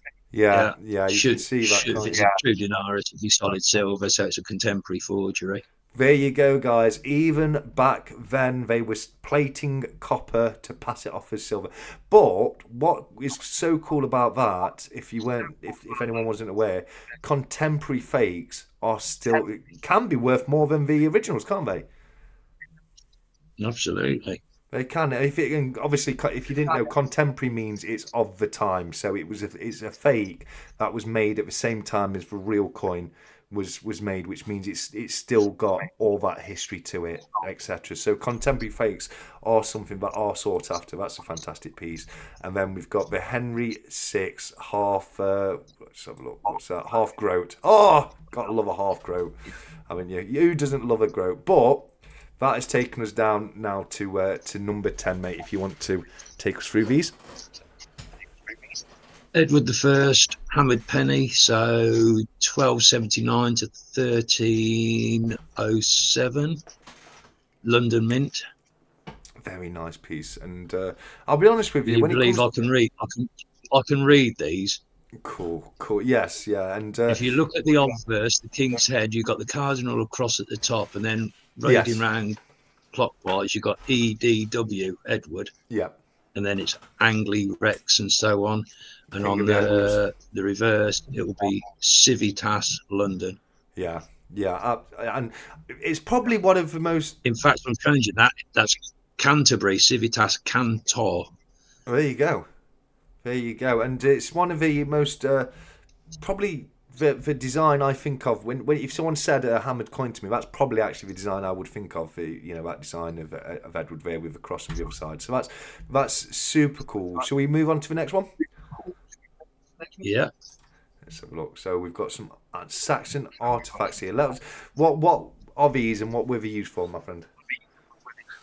I think to the left is a strap end off the end of a belt, and what gives it away from it being Saxon is the dot and ring pattern that's embossed into it, 6 of them.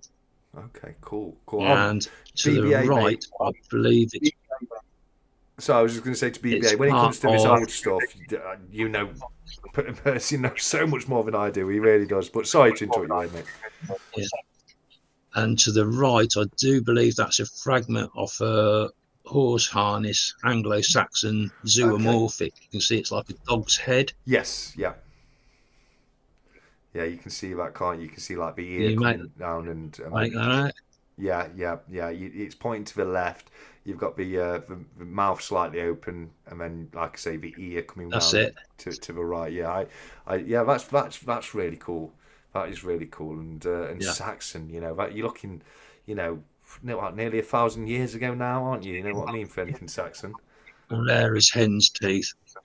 Yeah, for sure. So cool, honestly. And then next up here we've got King John. King John, short cross, penny. Yeah, beautiful. All the short crosses were carried the name Henricus from Henry II, Richard I, King John, and Henry III. It's down to portrait and money to identify the monarch. Okay, that's and also if people didn't know, the only reason we know of some of our kings from history is because of coins that have been found and the effigies on them, isn't it? Yeah, absolutely. There's no recorded history. There's no books about them. There's nothing like that. If it hadn't been for people like Mercy and going out, finding these coins with the effigies on them and the names around them, that's literally the only way we know of some of these old ancient kings. So again, that's just part of the history I find so cool. We've got some medieval artifacts here. I can tell you that we've got a king. We've got a key there. I can tell you that, but medieval casket key. Yeah, but other than that, real nice piece out of that is the one that you can see that's got red on it. Yes, that's heraldic horse harness pendant, and it would have been originally gleaming bronze, and it's got the 3 lions of the Plantagenet family with a red enamel background to it. Very cool, very cool. So it didn't come from Shaun of the Dead then? Sorry. No. Sorry. Yeah, 10 points if anyone got that. You got red on you. Shaun of the Dead. Sorry, guys. Sorry, I do apologise. So next up, we got some Roman brooches. So we're going back even further, before the Dark Ages now, to the Roman invasion of Britain.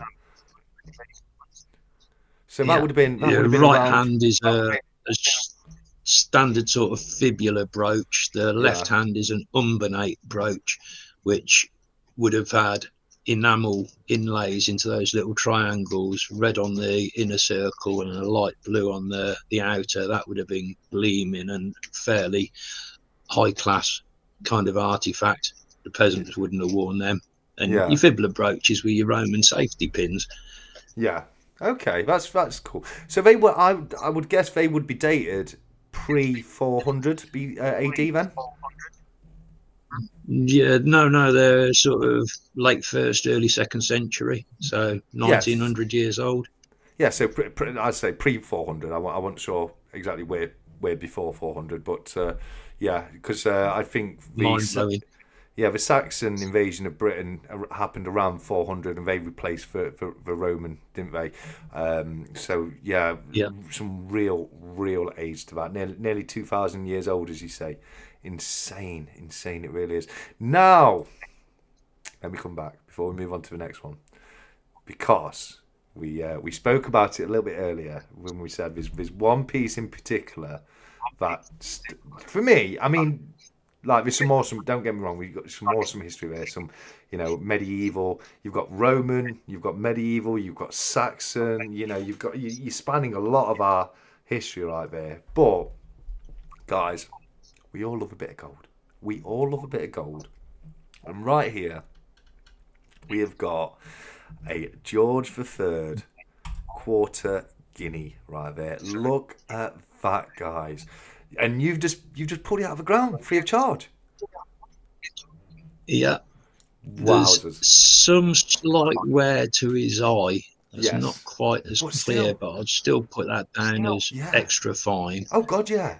And it was slightly twisted and buckled when I found it, so I put it between 2 sheets of wood and pounded the living daylights out of it with a hammer and flattened it out, because it's 22 karat gold. It's as soft as butter. It's pretty soft, straightened up. Nice. 1762. Nice. So, I mean, gold's worth a bloody lot of money, isn't it? You know what I mean? But when you're looking at not just a bit of gold, something with real, true numismatic value to it, and in that condition as well. Oh, that's why I want to do detecting, mate. I want to go out and find things like that. That is it, So, I mean, well done to you on that one. There's some choice shouting and hollering when that came out of the ground, rest assured. Did you do a little dance? I'd have done a dance. I'd have been bopping away. I'd have had to sing "Give a Best Around." Something like that. 9 away, guys. We're 9 away. Come on, get that third coin added and get me singing to your. Right, let's move. We've got 4 more, I think, to go through, so we'll move on. But mate, seriously, wow, well done on that one. That is a find and a half right there. But we're going to move on to a Georgian wedding ring right there. So it's a bit more gold, or is it? Is it silver? That looks like sterling silver. The hallmark. No, that lion hallmark was the hallmark for gold long before the lion went for silver. Okay, but it's what we would 22, 24. Okay, and it fits my little finger, so I actually wear that on special occasions.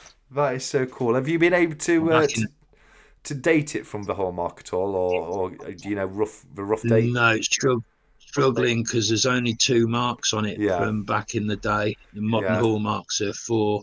The right hand mark is the maker's mark, which is LY, which would be the first two letters of the surname, Lynch, perhaps. Yeah. But wow. Sort of 1730s. Yeah, that's that just outside Treasure Rack. That really is super cool, and I'll be honest with you, I didn't know that the lion before it became the lion for sterling silver was for gold. So something else you've taught me there today, mate. Absolutely fantastic there. So that's another bit of free gold for the stack. Why not get in? And then look at this. This is really cool. Hadrian Denari or Denarius, and that's the old name for penny. It's why it used to use the D instead of a P on pre-decimal. But that is in incredible condition, mate. I've got modern decimal coins in my pocket that are in a more beat up state than that. You can read it. You got just where he got his laurel coming up towards the top of the coin. Just to the left of his laurel, you got HA, and then come in front of the laurel, DRIANUS, Hadrianus. Yeah. And the reverse is Britannia, the very first depiction of Britannia on any coin. Yeah. That we've found anyway. You never know. Maybe one day someone will dig up a different coin earlier, but as far as we know, that is where Britannia goes back to. And it goes all the way back to the Roman invasion of Britain. What an amount of history behind Lady Britannia there. But wow, mate, once again.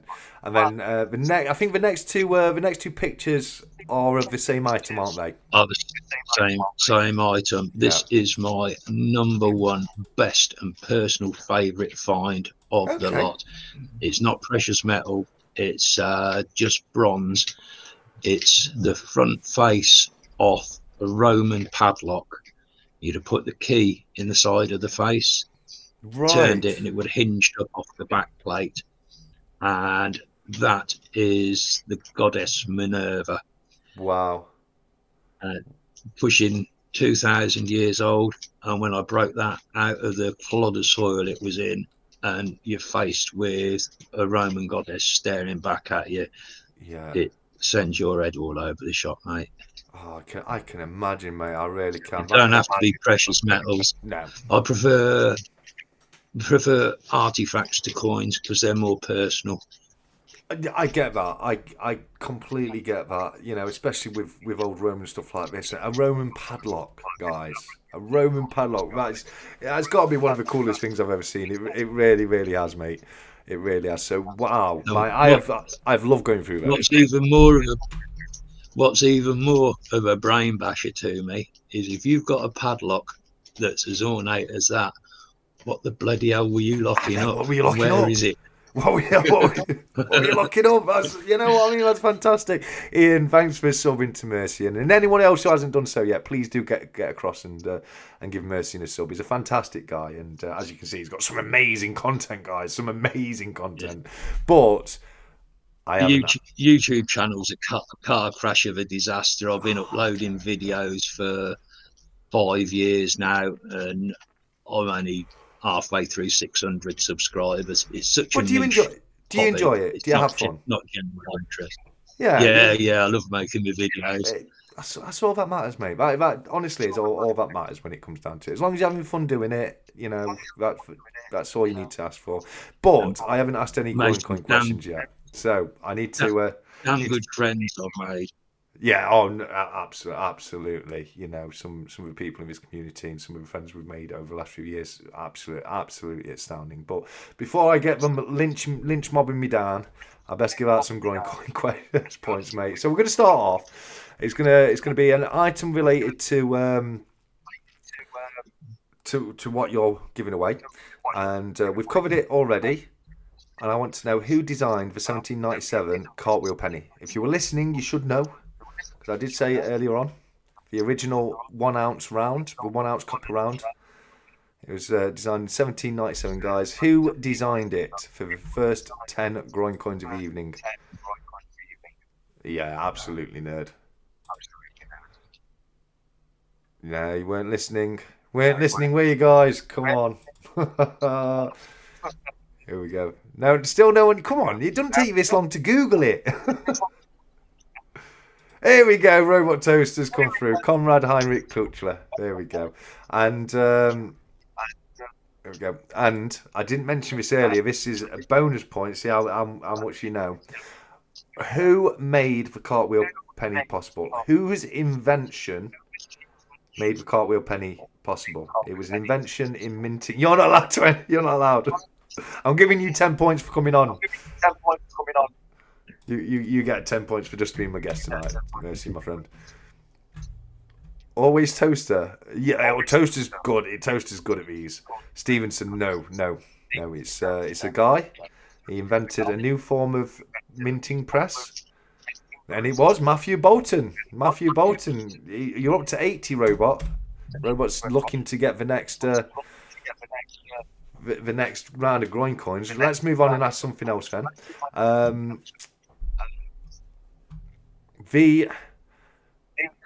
The second item from the left in the photo, and I'm talking about the finds at the bottom, not the stickers or the hat. What was the second item from the left of the giveaway items that Mercy is giving away tonight? Ooh, good question. Of course you did, Nemo. Of course you did. And all guests get 10 points for coming on. I want the full. Not specific enough for the answers. No, it's not. You need to be more specific. Yeah, I think Nemo's close. It's close. Here we go. 𝗃𝗵𝗃 a Martini Henry bullet is what we're looking for. And I did want. Thanks, Seymour, because I was wanting the full amount. Bullet wasn't quite enough. Was that 𝗃𝗵𝗃? Are you already on 𝗃𝗵𝗃? So look, I'll add you for now, but if I need to, I'll combine your points. 𝗃𝗵𝗃 for 10. Let's do one more quickly before we move on. So let me think. In fact, do you have a question to hand you'd like to ask, Mercian? Very picky, John. Very picky. Crikey. I haven't prepared on no worries. One. Yeah, go on then. I've got one. Okay. So. The reenactors that do the Civil War battles, what's their organisation called? Oh, that's a bloody hard one. What's it called? I've muted you.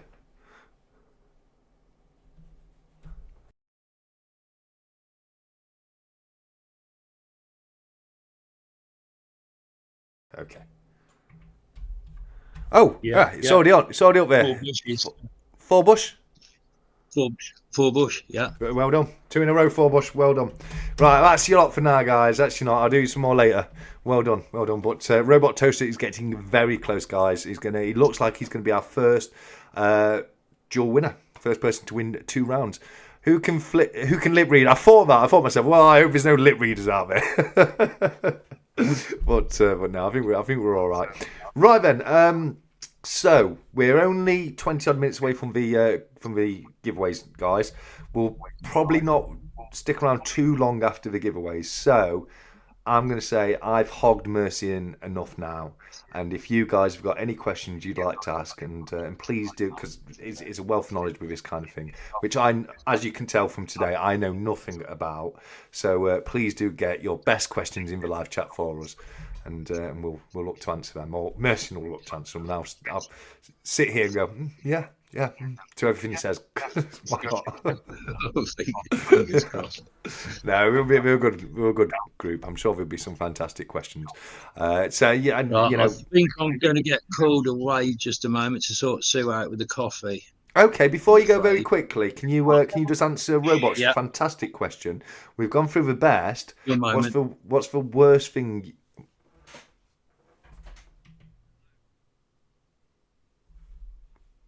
I'm just muted Mercy there. He's just taking a quick phone call, guys. But fantastic question, Robot.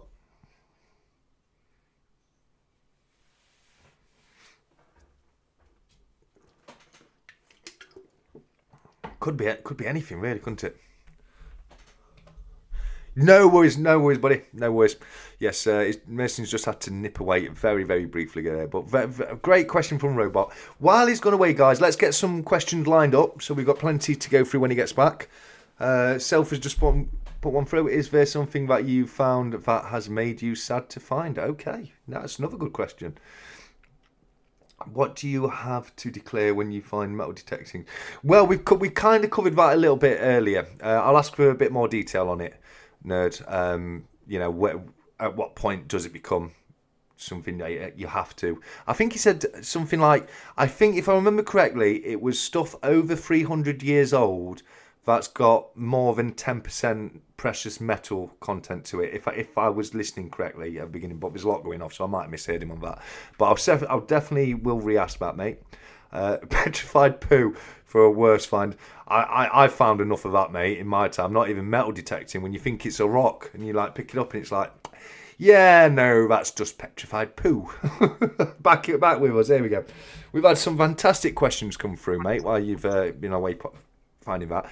The first one comes from Robot Toaster, and he's asked, what's the worst thing you've ever found by metal detecting? I'd probably say shotgun ends. The fields are littered from them, from pheasant shoot. Yeah. And there's a substance that we call green waste, when the councils process the green waste and then pay the farmers to spread it on the fields.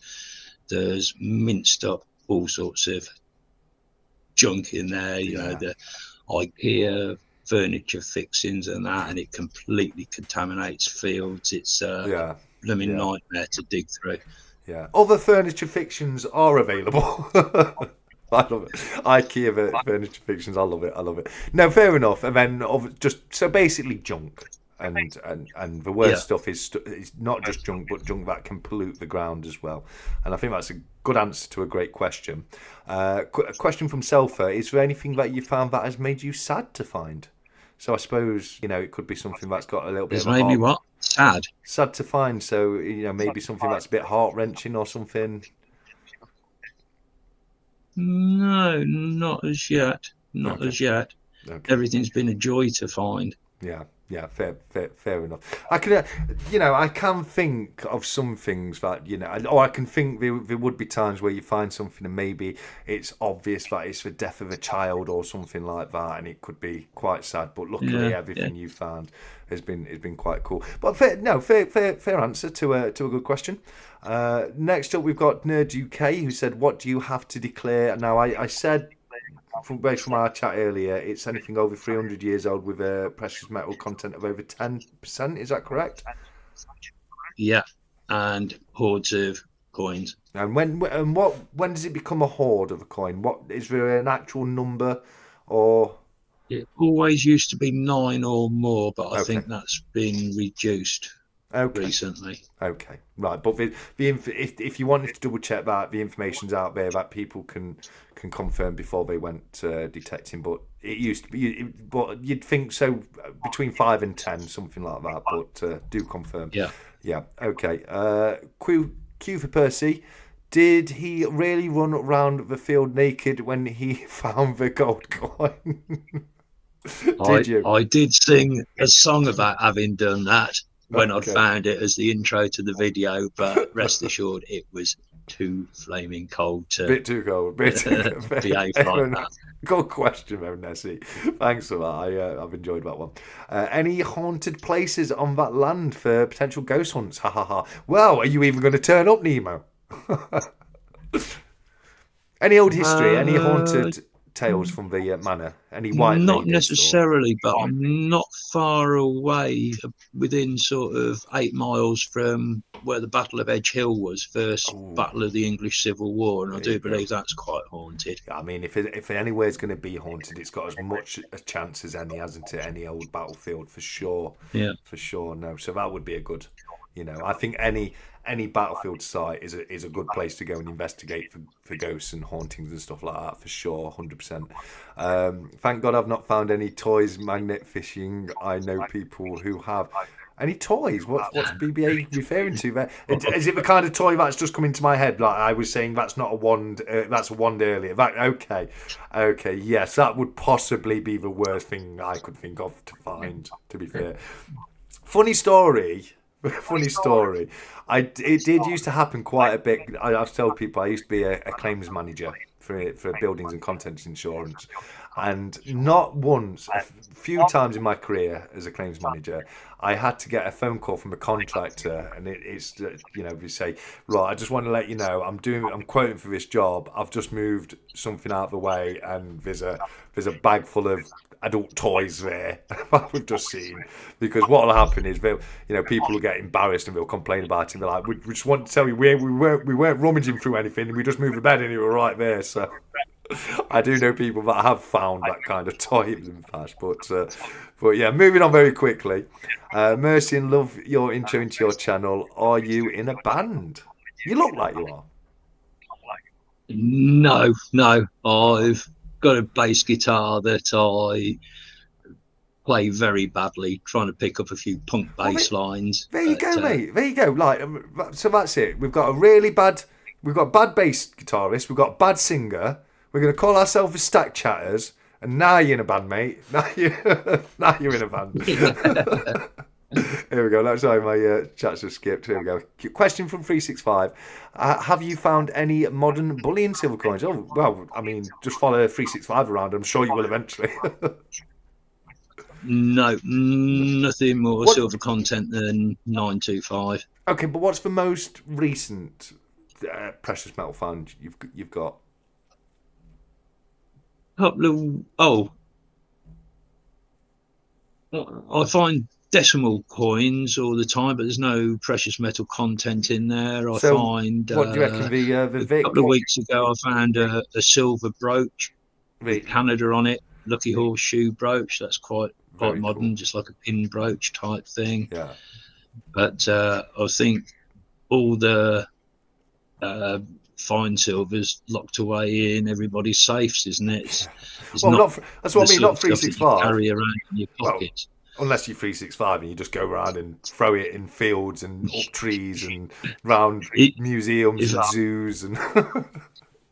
If I give you a 3 words location 365, feel free to bung a few around where you find yourself. There you go. Do you know what? I've always quite fancied just chucking a silver bullion coin into a fishing pond when I've been fishing. I've always thought, chuck one in there, and what would happen to it? You know what I mean? It would start this epic journey where it would be there for God knows how long. Because it would probably preserve it pretty well, due to the silt at the bottom of the pond. Really silty ponds I fish at. So if it went into the silt, it would, it probably would preserve it pretty well. And I've just thought, you know what, it's how people find these things in the future. Somebody drops it or etc. etc. But great question there, 365, mate. From Shiny Silver, he's put, if you could metal detect anywhere in the world, where would you most likely like to go and why? Fantastic question there, mate. I love my English history. I'm very happy detecting the UK to find lost medieval battlefields or Saxon battlefields would be great. Yeah. I don't know, we mentioned Rorke's Drift earlier on, didn't we? The Zulu Wars. If I was South Africa, that'd be a must. See if you could find a Zulu assegai or something. That'd be a cool find. And you get 2. It's a 2-4 because you've got the original, when the column was taken down, and then you've got Rorke's Drift afterwards, haven't you? Because obviously the Isla Ndwana was the preceding battle, wasn't it? Where they wiped loads out, and then Michael Caine finished them all off at You're only supposed to blow the bloody doors off, he said at them. Yeah, Michael Caine, and what was his name? The other actor, good actor, wasn't he? He was an engineer, the engineering officer. I think a character name was Bromhead. Was one of them? That was Michael Caine was Bromhead. The other guy's name is on the tip of my tongue, but I was thinking more of the actor's name, but I don't know. Great film though, fantastic film for sure. And yes, I would love to go and detect around there and see what you found. We've got Down to Earth detecting 2000 in Weirs and BBA saying that's another fantastic metal detector channel right there, guys. We're getting more coming tonight. It's fantastic to see. Yeah. This one's from Benson Coins. Did you ever find something you had to declare and not get to keep? I think we covered that earlier. You haven't yet, have you? Not as yet. No. I've reported things to the Portable Antiquities scheme, but Okay. nothing that's had to be surrendered. Cool. So you found things that you've been good enough that you've contacted them, but they've said thanks for contacting us, but you're all right to keep it. Yeah. Okay. Cool. Very, very cool. We've seen this before, Nemo. Sulus, 1,000 of them. Sulus. Love it. I love it. As in Sulu from Star Trek. Hello, Mr. Sulu. You gotta love him. If you ever found 9 or more, you'd just say you found 2 here and another 3 and another 4. Yeah, I kind of touched on that earlier, mate. Where you just take a couple and then go back a few days later, you just take a couple more, and it's like, yeah, no, we're on to this kind of thing. You know, people have tried it in the past. Have you ever found anything confusing or out of place? I can imagine. There's been a few things that, at least when you found it, I bet you found things that you're like, oh, what's that? And you've had to go and research it, haven't you? Yeah, that Roman padlock, that took a bit of looking for and finding out. You can sort of piece things together of what they were functionality wise, and the more experience you get, there's so many forums and things and finds books to look into. Yeah, like with coins are one thing you look into, and I suppose Ŵymisr is as good a resource as any when it comes to coinage. But like that, I can imagine there'll be similar kind of thing for other antiquities and artifacts that you pick up. Artifacts. Yeah. Oh, fantastic. A real good Bible for detecting is your Spink. Oh yes, yeah, book. Yeah, Spink book. Yeah, that is a good, fantastic book, for sure. They're going to have problems this year, aren't they, when they do the 2026 version of it, because they quote prices, and with spot price going up, things that were priced there well below spot now. So how are they going to rewrite that? I don't know. Yeah, they are. They're going to have a bit of a headache when they update the next year's Spink book for sure. Right, next question. Where is it? Oh, we've done that one. Yes, so this one's from John Clayton, someone you've spoke to me about. You've said earlier in the chat is a great guy. No, I know you've spoke very highly when we've spoken in the past as well. He's asked, Percy, put you on the spot. Are you getting your show back on YouTube with John? Let me get things cleared with Sue first, JC. Me and JC used to do for the best part of 2 years. We did a live show every fortnight, but I had a very bad habit of pouring way too many pints of Stella down my neck, and it ending up in absolute bloody carnage, to the point that I really upset my missus by doing it. So okay. I had to knock it on the head. When the fun stops, stop, guys. Yeah, for sure. But hopefully you get it back up, and we're able to see you guys live again. That would be a lot of fun for sure. It really would be. Let me just see if we've got any more questions here. 1 second. Sandy says, "Can you keep an eye out for his keys?" I think he's lost his keys. Good luck to you there, mate. Self is going to be the drummer. We've got hold on, Self. I need to ask you a question. Are you any good at drumming? Because if you're any good at drumming, we don't want you. We've got a bad bassist, we've got a bad singer, and we need a bad drummer, all right? Everyone's got to be bad at what they do. But if you're bad at the drums, Selfa, get on in here. Get on in. Wild Stackers rules for sure, Sandy. Mine was a Cartier 18K ring. Jesus, John, what a find. What a find. A Cartier 18K gold ring. Absolutely, you guys! Wow, you're making me so jealous here with your quarter guineas and your gold rings, etc. John's based down in Devon, so he does a lot of beach detecting nowadays. So when we were live, we got both sort of disciplines of the hobby covered in there. Yeah. Sorry, I made such a bloody mess of it, JC. I'll get it sorted, mate. Well, I mean, he wants you back, mate. So it couldn't have been that bad, you know. So and we all want to see it. So get it sorted, buddy. We would love to see that. Norfolk, Suffolk, Essex would be good enough for me. Yes, well, you've got the hopefully you've got a chance to find good Anglo-Saxon stuff in all Norfolk, Suffolk, and Essex. Haven't you? Quality land over that side of the country. Yeah, for sure. And there was a lot going off there, wasn't there? So, you know, a good chance to find something in the ground. Inca Gold. Oh, that would be cool. Hey, Bjorn, how you doing, buddy? Oh, Bjorn, I'll send you that photo of those folders soon. I remembered earlier today. I forgot. So sorry about that, mate. But something like Inca Gold would be cool. But hey, the Gold Guinea, for me, just as cool anyway. You know what I mean? John says, I talked to him, Percy. There we go. What about Isle of Man or Guernsey or small islands of Scotland? Visited any of them? No, I've been so engrossed over in the Kingdom of Mercia, in the Midlands here, with land to keep going for the rest of my lifetime. But we should imagine that the Isle of Man and even Northern Ireland, because they had a fair bit of Viking passage through, didn't they? Yes, they did. Yes, for sure. For sure. Nemo's just. But then again, it's getting land commissions, isn't it? Yeah, no, that's it. Nemo's put something in here. It's he thought it was real when he found it in a world coin hunt. I bet you got excited for a second there, Nemo. I bet you did for sure. No, that's good. I mean, to be fair, by the sound of things, you're extremely lucky for the land you've got through your work. So I can imagine. You truly blessed, mate. Yeah, so you haven't got that need to start looking at other places like most people would.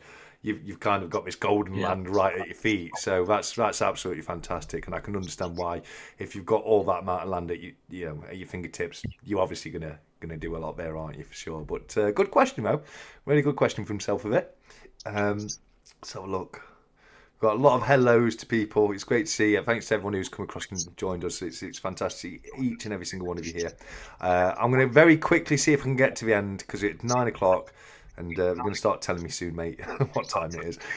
This is a metal detector raid. Oh, this is what we love, mate. This is what we love. A lot of love in the community for good old Mercy. And mate, since I got to know you, Dark Knight, Jason, the Dark Knight. Dark Knight. One of our boys, he is. Yes. Good to see you, Jason. There you go. There you go. I've been told 2 more lights. Let me check that. Are we close? I'm going to tell you all how good you are. You have to hear me again in a minute.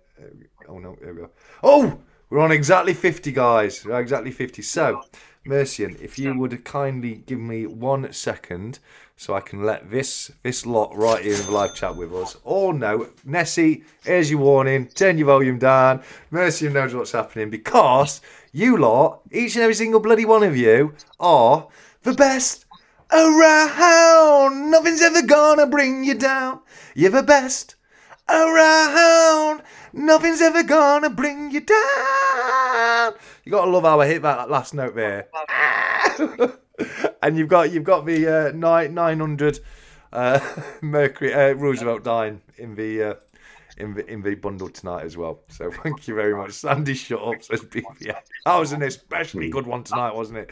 Terrible, guys. Told you, bad singer. We're starting a bad band. Right, let's have a look. I'm saving this as my wake up alarm. Yeah, it'll get you out of bed for sure. It will get you out of bed. You will get up to shut your alarm off if that's what you're getting up to. But I think that's all the questions we've had for now.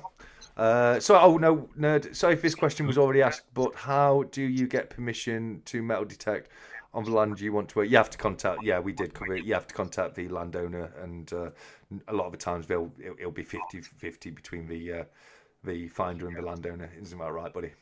Yeah, if you live in the countryside, approach local landowners and farmers. If you're in the towns and cities, go for a club. Yeah, near the coast. Get on the beach. You're gonna really struggle if you're in a town or a city, aren't you? You know what I mean? When you're surrounded by urban land, or like you say, there's some crown-owned beaches that people can go and just detect as much as they want. Actual picture from the Sulu Dawn. Lord, look at this. Look at that. Yes, 365 was wearing blue jeans and black tees, even back then. Love it, nerd, love it. And I think that's all the questions. Percy is a top bloke, Dark Knight. I absolutely agree.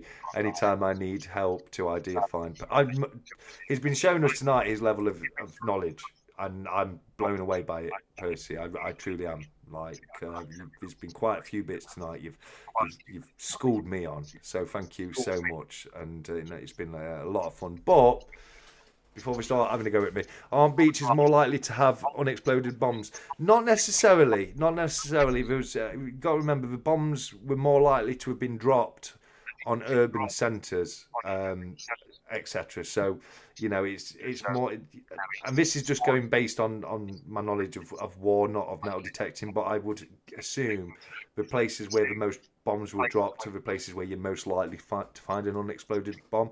You hear about it a lot where they start digging roads, don't you, and stuff like that. Although saying that, on holiday down in Devon, I was on Paynton Beach. John will vouch for this. I dug something that looked truly iffy. It was circular and it looked that sort of diameter, looked like it got some kind of a cushion cap in the end of it. And I thought, I'm leaving that put. And then a couple of weeks later, some other detectorists on the beach dug it and panicked, and they had the bomb squad down there to blow it up. I'm glad I didn't dig it, because I'd just chucked it in the bin on the promenade, and then we'd have had real carnage. So guys, lesson for us all there. If you're ever out digging about, you don't have to be metal detecting. Don't matter what you're doing. If you're ever out digging about and you get something that you think is an unexploded bomb, just put a bit of dirt back on it and walk away. Let someone else handle it. No, don't. Do please let the authorities know. But I love that. I love that. Nothing to see here. Nothing to see here. Just drop that. Got it. And by the way, before we do the duck race, I wanted to ask you this. Have you ever watched a show called I think it's called The Treasure of Ardvac Island or something like that? Ardak Island. So this one's really cool. No. You made me think of it earlier, and unexploded bombs is what's brought it to mind. So this is really cool, because this is one of those times where it's a treasure that we know about, i.e. a sea captain went to this island in Alaska called Ardak Island, and he buried his plunder. Basically, it was part of this pirate conglomerate, and the Navy was basically heading down on him. So what we did is we got the fastest ship. I mean, I can't remember the name of the captain, but we got the fastest ship, put all the treasure on that. He sped off to Ardak Island, buried it, and then he was caught, and then he died very shortly after in prison because of the poor conditions, etc. And nobody ever knew where it was until, fast forward to the Second World War. This island became a base operation, and whilst they were digging a pathway, they found some of his treasure, and they knew that he split the treasure up and buried a bit here, buried a bit there, buried a bit there, and we found a load when we were digging up this basically thoroughfare. And the program it's about this team of investigators, detectives, that are going and trying to find the remainder of this treasure that they know is somewhere on the island. But because it was a World War II base, and what happened at the end when military pulled out, they just left it. So there was just bombs and shells, unexploded, just left everywhere. They've been covered on. So it's so difficult, because near enough every time you find something, you've got to assume it's a bomb to start off with. Dig as much as you can, and then if you need to get the correct people in to remove it. But it was on Netflix, and it was a really good show, and I think obviously with being a detectorist, I think you'd really, really enjoy it. We ended up finding a couple of gold coins at the end of the first season. I don't know if you've ever done a second season, but that was very interesting, and definitely worth watching if people haven't seen that yet. Try and look that one up. Yeah. Thanks for the tip. Yeah, no, it's really interesting. You'll be able to understand it a lot more than I could. But even as a layman, I still enjoyed watching it, and all the different areas that we went to, etc. But my friend, before I get lynched, let's get us over to the ducky races. And guys, here's your list. There was a couple of late entries this week, guys. I do apologise if you did enter after midnight last night, you haven't been included. I have to be fair to everybody, so I do apologise. But if you did want to confirm whether or not you're in there, have a quick look right now. If you think you should be and you're not, tell me now. If you did put if you are a channel member or you put the post on there and you're not in there, do let me know. But that's the list we've got right there. Sue's mode. Oh, no, I wasn't. That wasn't aimed at you, Stone. Not by any means whatsoever. In fact, I didn't. And your name wasn't one that I thought was late, mate. But I entered 5 minutes ago. Unfortunately, Bjorn, you won't be included, my friend. As much as I love you, Bjorn, and I do, it's got to be fair for everyone, my friend. But good luck next time, mate. Right. Okay. So we've got 56 people in. 𝗵𝗵𝗃 as the guest. Can't see my 𝗷𝗃𝗃. Do I have to go back and look to see if you put it on there? Are you know, did you enter? Should you be on there? Because I will look back. Yes, my fault. Let me double check for 𝗷𝗃𝗃, guys. Let's have a look. D. Right, you're not in there. You're right, mate. So let me go onto the stack collector. Here we go. Onto my doodles. Bjorn wasn't included last week, and I did say I have to manually copy and paste the names, guys. So it is possible that there's a bit of human error. But let me go and double check that for you, 𝗷𝗃𝗃, mate. Because if you did enter, I will certainly sort that out for you.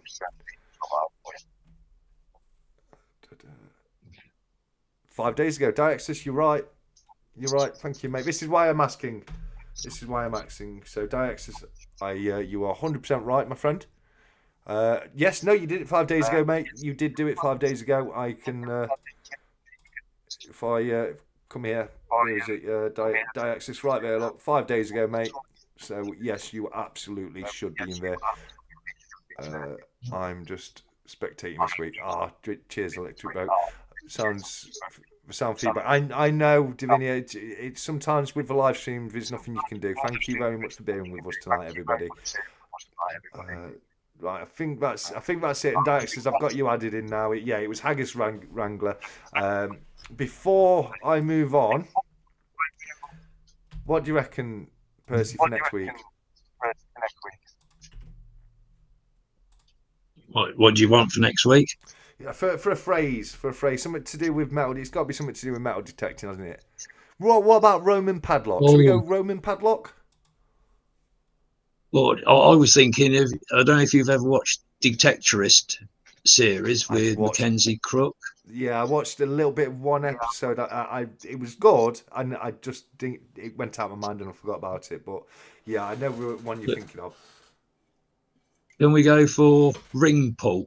Ring pull. No, just ring pull. Yeah, ring pull, like on a can of pop. Yeah. Ring pull. Yeah. There you go, guys. The post is up. It says for next week's duck race, 22nd of the 11th, 25, and it is a ring pull. There we go. So I think we're good on the names now. I see E, but not East End Dave. That's probably meant to be you then, mate. Hold on, let me just double check for East End Dave. 1 second. No, that's one I've just put up. There we go. Eastern Dave. Eastern boys. I can't see you. Can't see you on there, buddy.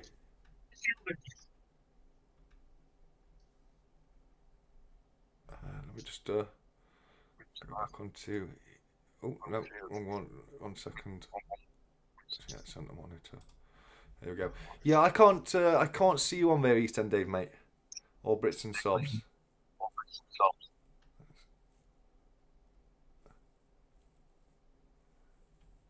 Yeah. So I'm not sure what's happened there, East End Dave, mate. I do apologise, buddy, but I can't see you on there. Let me go into the see if it's been held for any reason, but it shouldn't have been. Load of ring pulls coming through already. Fantastic to see. Published, held. No. Sorry, I don't know what's happened there, buddy, but you weren't on the list for some reason. I can only apologise, mate. But let's move through. So as the guest, my friend 𝗵𝗵𝗃, if you can pick the time. 1, 2, 3, please. 1, 2, 3. You gotta like it. 1, 2, 3. Nice and simple. There we go. Right then, guys. You know what to do. Give me them shuffles. Give me them shuffles. Not 2. Come on, please. Here we go, Davinia. Thank you. 1, 2, 3, 4, 5, 6, 7. Shame on you, BBA, and you, Robot Toaster. Thanks Thankfully, Davinia and VB were in time. You can plait patty cakes with me, Dave. 𝗬𝗏𝘂. Oh, bless you, Bjorn. Right then, guys, there we go. We've had the 7 shuffles. We've got the time set at 1, 2, 3. Percy, if you can give me a countdown, we will get this race started, my friend. 3, 2, 1. And they are off, and Donald Trump is storming out of the blocks with Superman just behind him. But it looks like Donald Trump is definitely stronger than Superman right now, as he's in the lead. 𝗰𝗍 is right there. We've got T72 as 𝗰𝗍. We've also got Resurging up there. We've got Unicorn Duck. We've got 𝗵𝗏𝗏 as Sherlock Holmes Duck. Gold Silver Hunter as 𝗵𝗶𝗃 Duck. Nerd UK, he's Pirate Duck. We've got some fantastic ducks tonight, but it's currently Alfarius Panda Duck in the lead with Joel Bromhead coming right behind him. It's still Alfarius as we're coming to the 50-second mark. Calc is having a good old go right there. Queen Nessie is up there as well. Michael Hawksby is Rudolph. He's going to be busy very soon, isn't he, old Rudolph? Luke's coming up. Luke's now in the lead. Just in the lead as we're coming to the final 38 seconds. But he's pulling back a little bit between Magsy and Queen Nessie.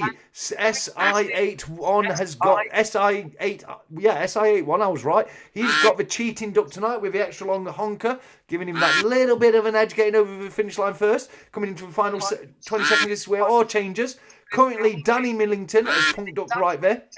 15 seconds left to go. Still is between Danny Millington and Jamie Frost right now. With Shiny Silver up there as well. SI81 as well. Oh, Danny's pulling back. It's Jamie Frost right now. 4 seconds left to go. Who's this at the bottom? It looks like it's Will's Bullying Coins. Going to take it. And he has number 56, the Lecturer Duck or the Graduate Duck, Will's Bullying Coins. Congratulations, my friend. Well done to you.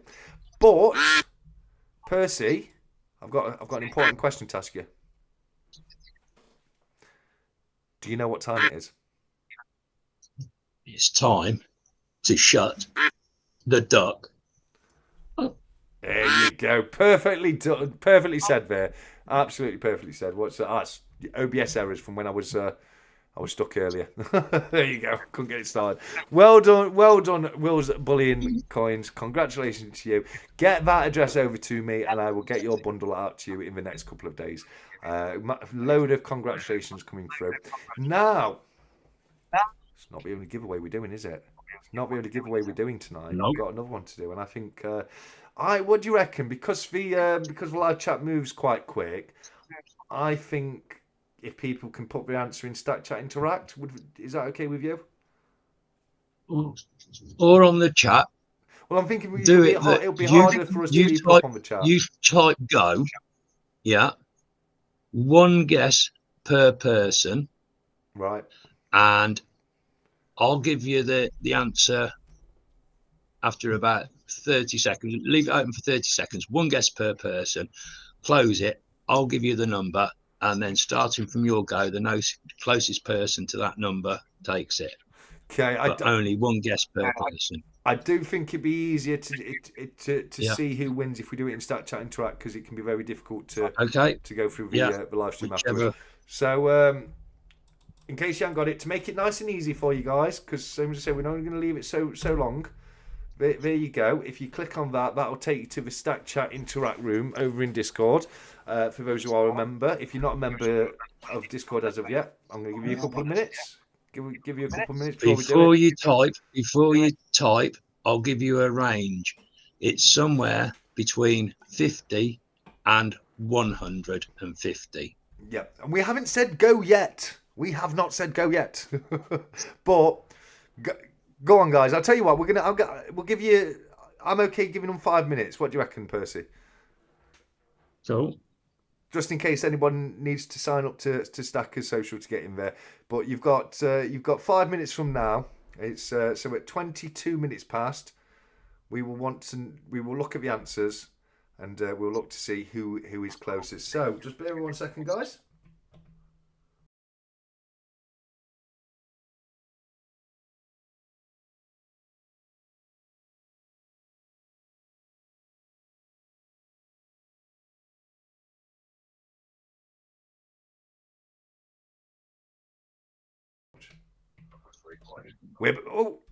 Okay. I thought you had the number. Oh no, don't take it off. Turn it off. Well, I guess that's closed then now, guys. Yep. Barry's got it. We'll see if there's anyone before Barry. Someone had already won it anyway, guys. So here we go. Here we go. Barry Wiggins. Here we go. Stacker Social. Where was it? Barry Wiggins right there. 21-17. 91. On the nose, Barry. On the nose. Well done to you. So no harm, no foul. Someone had already guessed before we accidentally showed it. It's because I told him we were off screen, and then he was showing it to me, and then I brought Percy back on. So that was all my fault. That was all my fault. Right, Barry, please can you email me your postal address? I can do that for my Barry. Email address is HOCUM, HOKUM 93. I've got Barry's email address, mate. Don't worry, I can DM you that on there. Cool. Yeah. I'm sure Barry will want to message you and say thank you, etc. But I can get you the address across because I've got Barry's address already. So, but no, fantastic. No, did you say between 100 and 150? I did. But it's 91. No, I said between 50 and 150. Oh, there you go. Between 50 and 150. Between 50 and 150. There you go. Yes, Magsy's confirmed that between 50 and 150. There we go. Yeah. Deaxis, he said 50 and 150. Putting words into my mouth now. Yeah, exactly. putting words in people's mouth now, guys. Come on. Percy run that fantastically, and he was generally a wonderfully generous bundle that you're giving away there, and well done to Barry, because he did genuinely got that. He genuinely got that himself before we revealed it. So well done to you there, Barry. And that was my fault. That was for not being quite clear enough.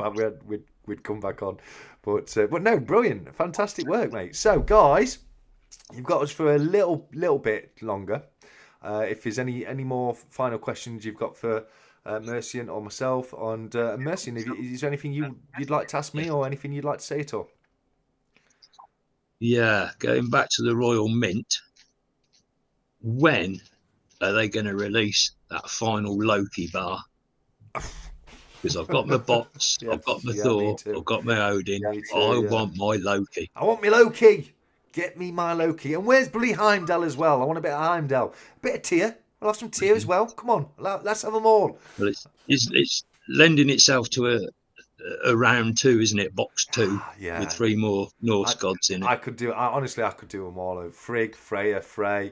The lot of them. I really could. People know I love I love Viking mythology and the Norse pantheon, etc. Whether or not it's an Aesir or a Vanir god.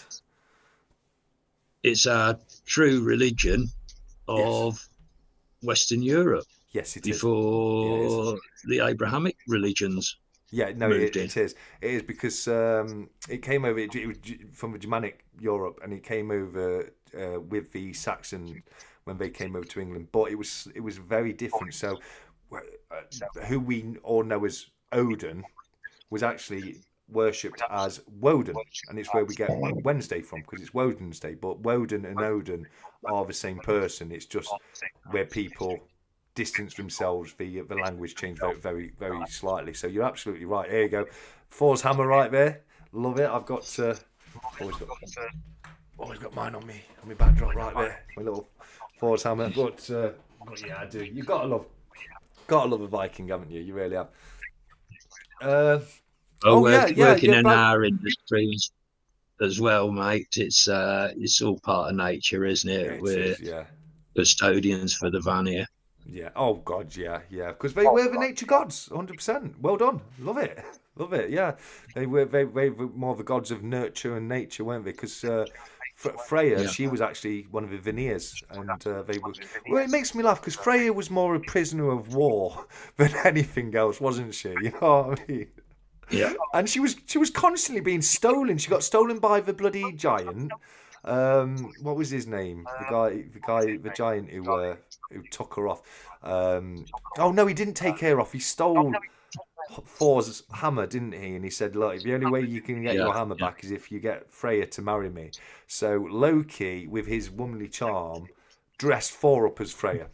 because that makes sense. Because Loki could transform himself into a woman, so he turned Thor into Freya, and they went back and bonked him over the head and got the hammer back. But she was passed about. Fantastic audio book to listen to on YouTube is Norse Mythology by Neil Gaiman. Oh, cool. I'll have to try that. Hours of it is just brilliant to fall asleep to. It is, isn't it? I love just listening to the whole history of it. You know, all the way from Ymir to Ragnarok. You know what I mean? So yeah, fair play. Check out Grimm's Law on Shifting Consonants. I certainly will do, buddy. That sounds like a lot of fun. Better than, here we go. This is I'm going to pull you out on this one, mate. Why not? But apparently, this is from the Dark Knight. Apparently, it's better than putting a banana into your mouth. Hey, Percy. Hey, Percy. Something we need to know here.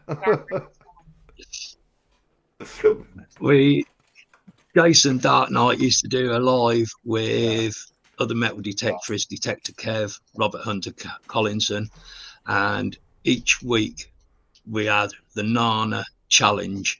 Okay. Where somebody was nominated for the next week to see quite who could throat a nana the deepest. When it was my week, I got a pen to mark it and a tape measure, and I yammed it in, and I've forgotten to pick my pen up, so I'm sat there looking around and it's nana hanging out of my That's brilliant. Thank you, Self. You take care, mate. We're going to be shutting down soon anyway, but thanks for coming across and joining us tonight.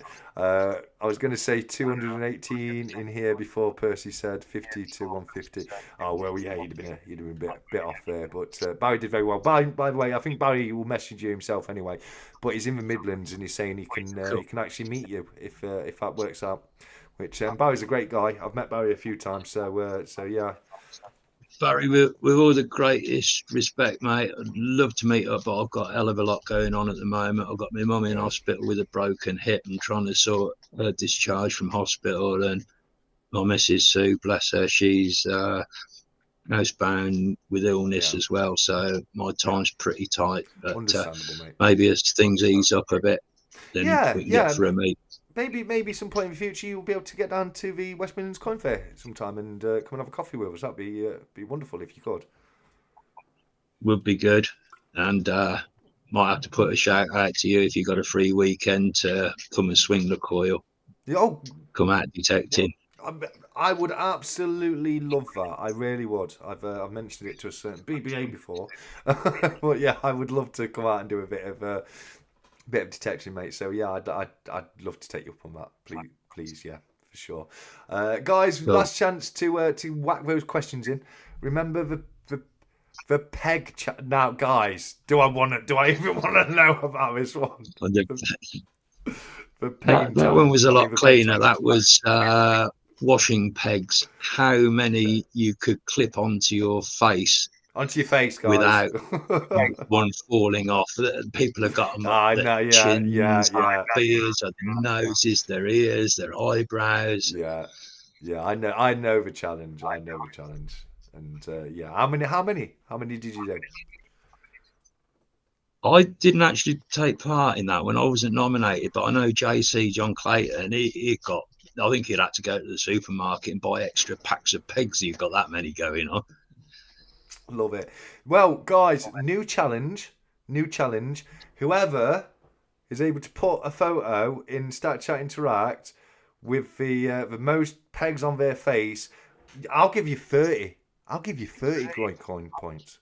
30 groin coin points. Now, if you're Robot Toaster, that could actually win you the round. But if you're not Robot Toaster, it could help you catch him up because he's getting a bit out there in the lead. John Clayton says, but I want to see a photo in Stacker's social, mate. All right, or you can't. It's got to be, how's it go? I want to see a picture or it never happened, mate. All right, but whoever puts a picture in, I'm going to say between now and next week, whoever puts a picture with the most pegs on the face will get 30 groin coins. Just want to remind everyone very quickly once again about the Silver Punk auction that he's doing with Stacking with Craven coming up soon, and the award night that I'm going to be doing with 𝗖𝗺 𝗺𝗵𝗵𝗿𝗏 towards the end of the year. I think we're plugged in for 27th of December for that one. It's going to be a lot of fun, guys. There won't be a normal stack chat that night. We'll be doing the award ceremony. Other announcements, I'm just trying to think. I can't. Can you think of anything, Percy? Any announcements? You got any announcements you want to make, mate? Not off the top of my head, mate. As I say, my head's fried with trying to help people out with their family health issues and things. So my head's in the shed completely. Yeah. I would just like to say thank you so much for inviting me onto the show. You're welcome. And I hope it's been of interest to the chat and something perhaps slightly different from the stacking side of it. But yeah, we're all absolutely in the same boat. We're into our coins, our precious metals. Yeah, no, absolutely. I think well, not so much stacking, but coin collecting and metal detecting hand in hand. You know, they really are. Look, a good percentage of things we've looked through today have been old coins, haven't they? So they definitely do go hand in hand. Yes, Bjorn. Yes, beard does count. It doesn't matter if it's on the beard or not. I know people with big beards probably get a little bit of an advantage there. What about you, Tash? I'm growing my beard back for winter, but I'm not growing the tash back. I'm not doing the curls again this time. I'm just going to go a bit thicker. Grow the face warmer again. But yeah, I was going to say, like, nothing against any other guests I've ever had on, but for me, it's probably been one of the most interesting stat chats because it's probably the subject I've known the least about going into it, and I've learned so much through having the chat with you. When I talk about collecting coins or stacking, I've got a much better base knowledge about that kind of subject. But having you come on and being able to talk about something that I've always been really interested in, but I don't really know much about, has been super interesting for me, Percy. So thank you so much for coming on. It's been an absolute pleasure. It's been a blast, and it's a total pleasure, mate. Thank you for having me. Awesome, and we'll sort it. Thanks to the chat for putting up with me. no putting up whatsoever, mate. I mean, you've come down here, you've schooled us all on some fantastic tidbits of information, and you've thrown out a fantastic giveaway bundle as well. So I want to see everyone saying a massive thank you to 𝗫𝗫𝗫 in the chat, because honestly, I really appreciate it. What a fantastic guy. Would you have another detector? John, mate, I would love to have another detectorist on if you're interested in coming on for a chat. Yeah, please do message me either by email or DM in Stacker Social, and we can certainly get that sorted out. Barry says, amazing chat. Thanks to 𝗫𝗫𝗫 and TSC. I'm really looking forward to getting. Mate, Barry, I'm so jealous, buddy. I really am. Coincut says, great chat. Good luck with the mum and Mrs. Oh. So, yeah, and I'm sorry. Good luck with your mum and your missus there. It just popped into my head. I forgot, guys. The Secret Santa is officially open. There is a room open in Stacker's Social. You just go in. You've got to be a UK-based content creator just to keep it fair on the postage. But if you are, just let me know in there. You've got till towards the end of the month. I'll probably close the entrance a little bit before the end of the month, just to give people as much time as possible to arrange presents, etc.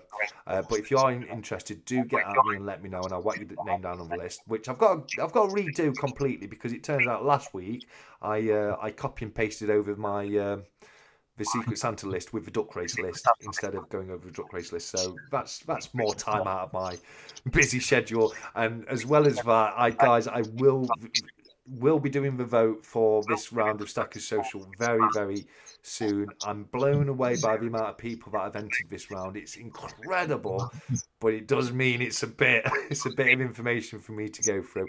What I'm probably going to do after this round of Stackers Social is I may delete all the conversation in the room at the end of each round, because it just makes it easier for me to go back in and get the right entrance for the right round, if you know what I mean. So if that does happen, you understand why. It's just to make it a bit cleaner and easier for me. Loads of thank yous and well done's coming through. Thank you very much, everybody. And right, as it says right there, I'm going to swear, but never mind the bollocks. Here's the 𝗫𝗫𝗫𝗫. It's the best album ever released. Sex Pistols, if anyone didn't know. And shame on you if you didn't, you know, because that is a fantastic album. Did you ever used to watch with good old Mark Lamar, 𝗵𝗵𝗿𝗄𝗃? Yeah. I used to love that show. Actually, did get to see the Pistols once. It wasn't back in the late 70s. It was a reunion gig that they did at Brixton Academy in 2007. Yeah. What a concert! Yeah, I think I remember them doing a reunion around that time, and wow, so lucky to see them. No, it's been a fantastic chat tonight, mate. It really has. But I've got a little bit of an inkling that I have rabbled on for long enough now. You could rabble on all night long as far as I'm concerned, but I've definitely rabbled on for long enough now. So we're going to leave everybody in the usual fashion by saying, until next time, as usual, look after each other, keep stacking, take care, and good.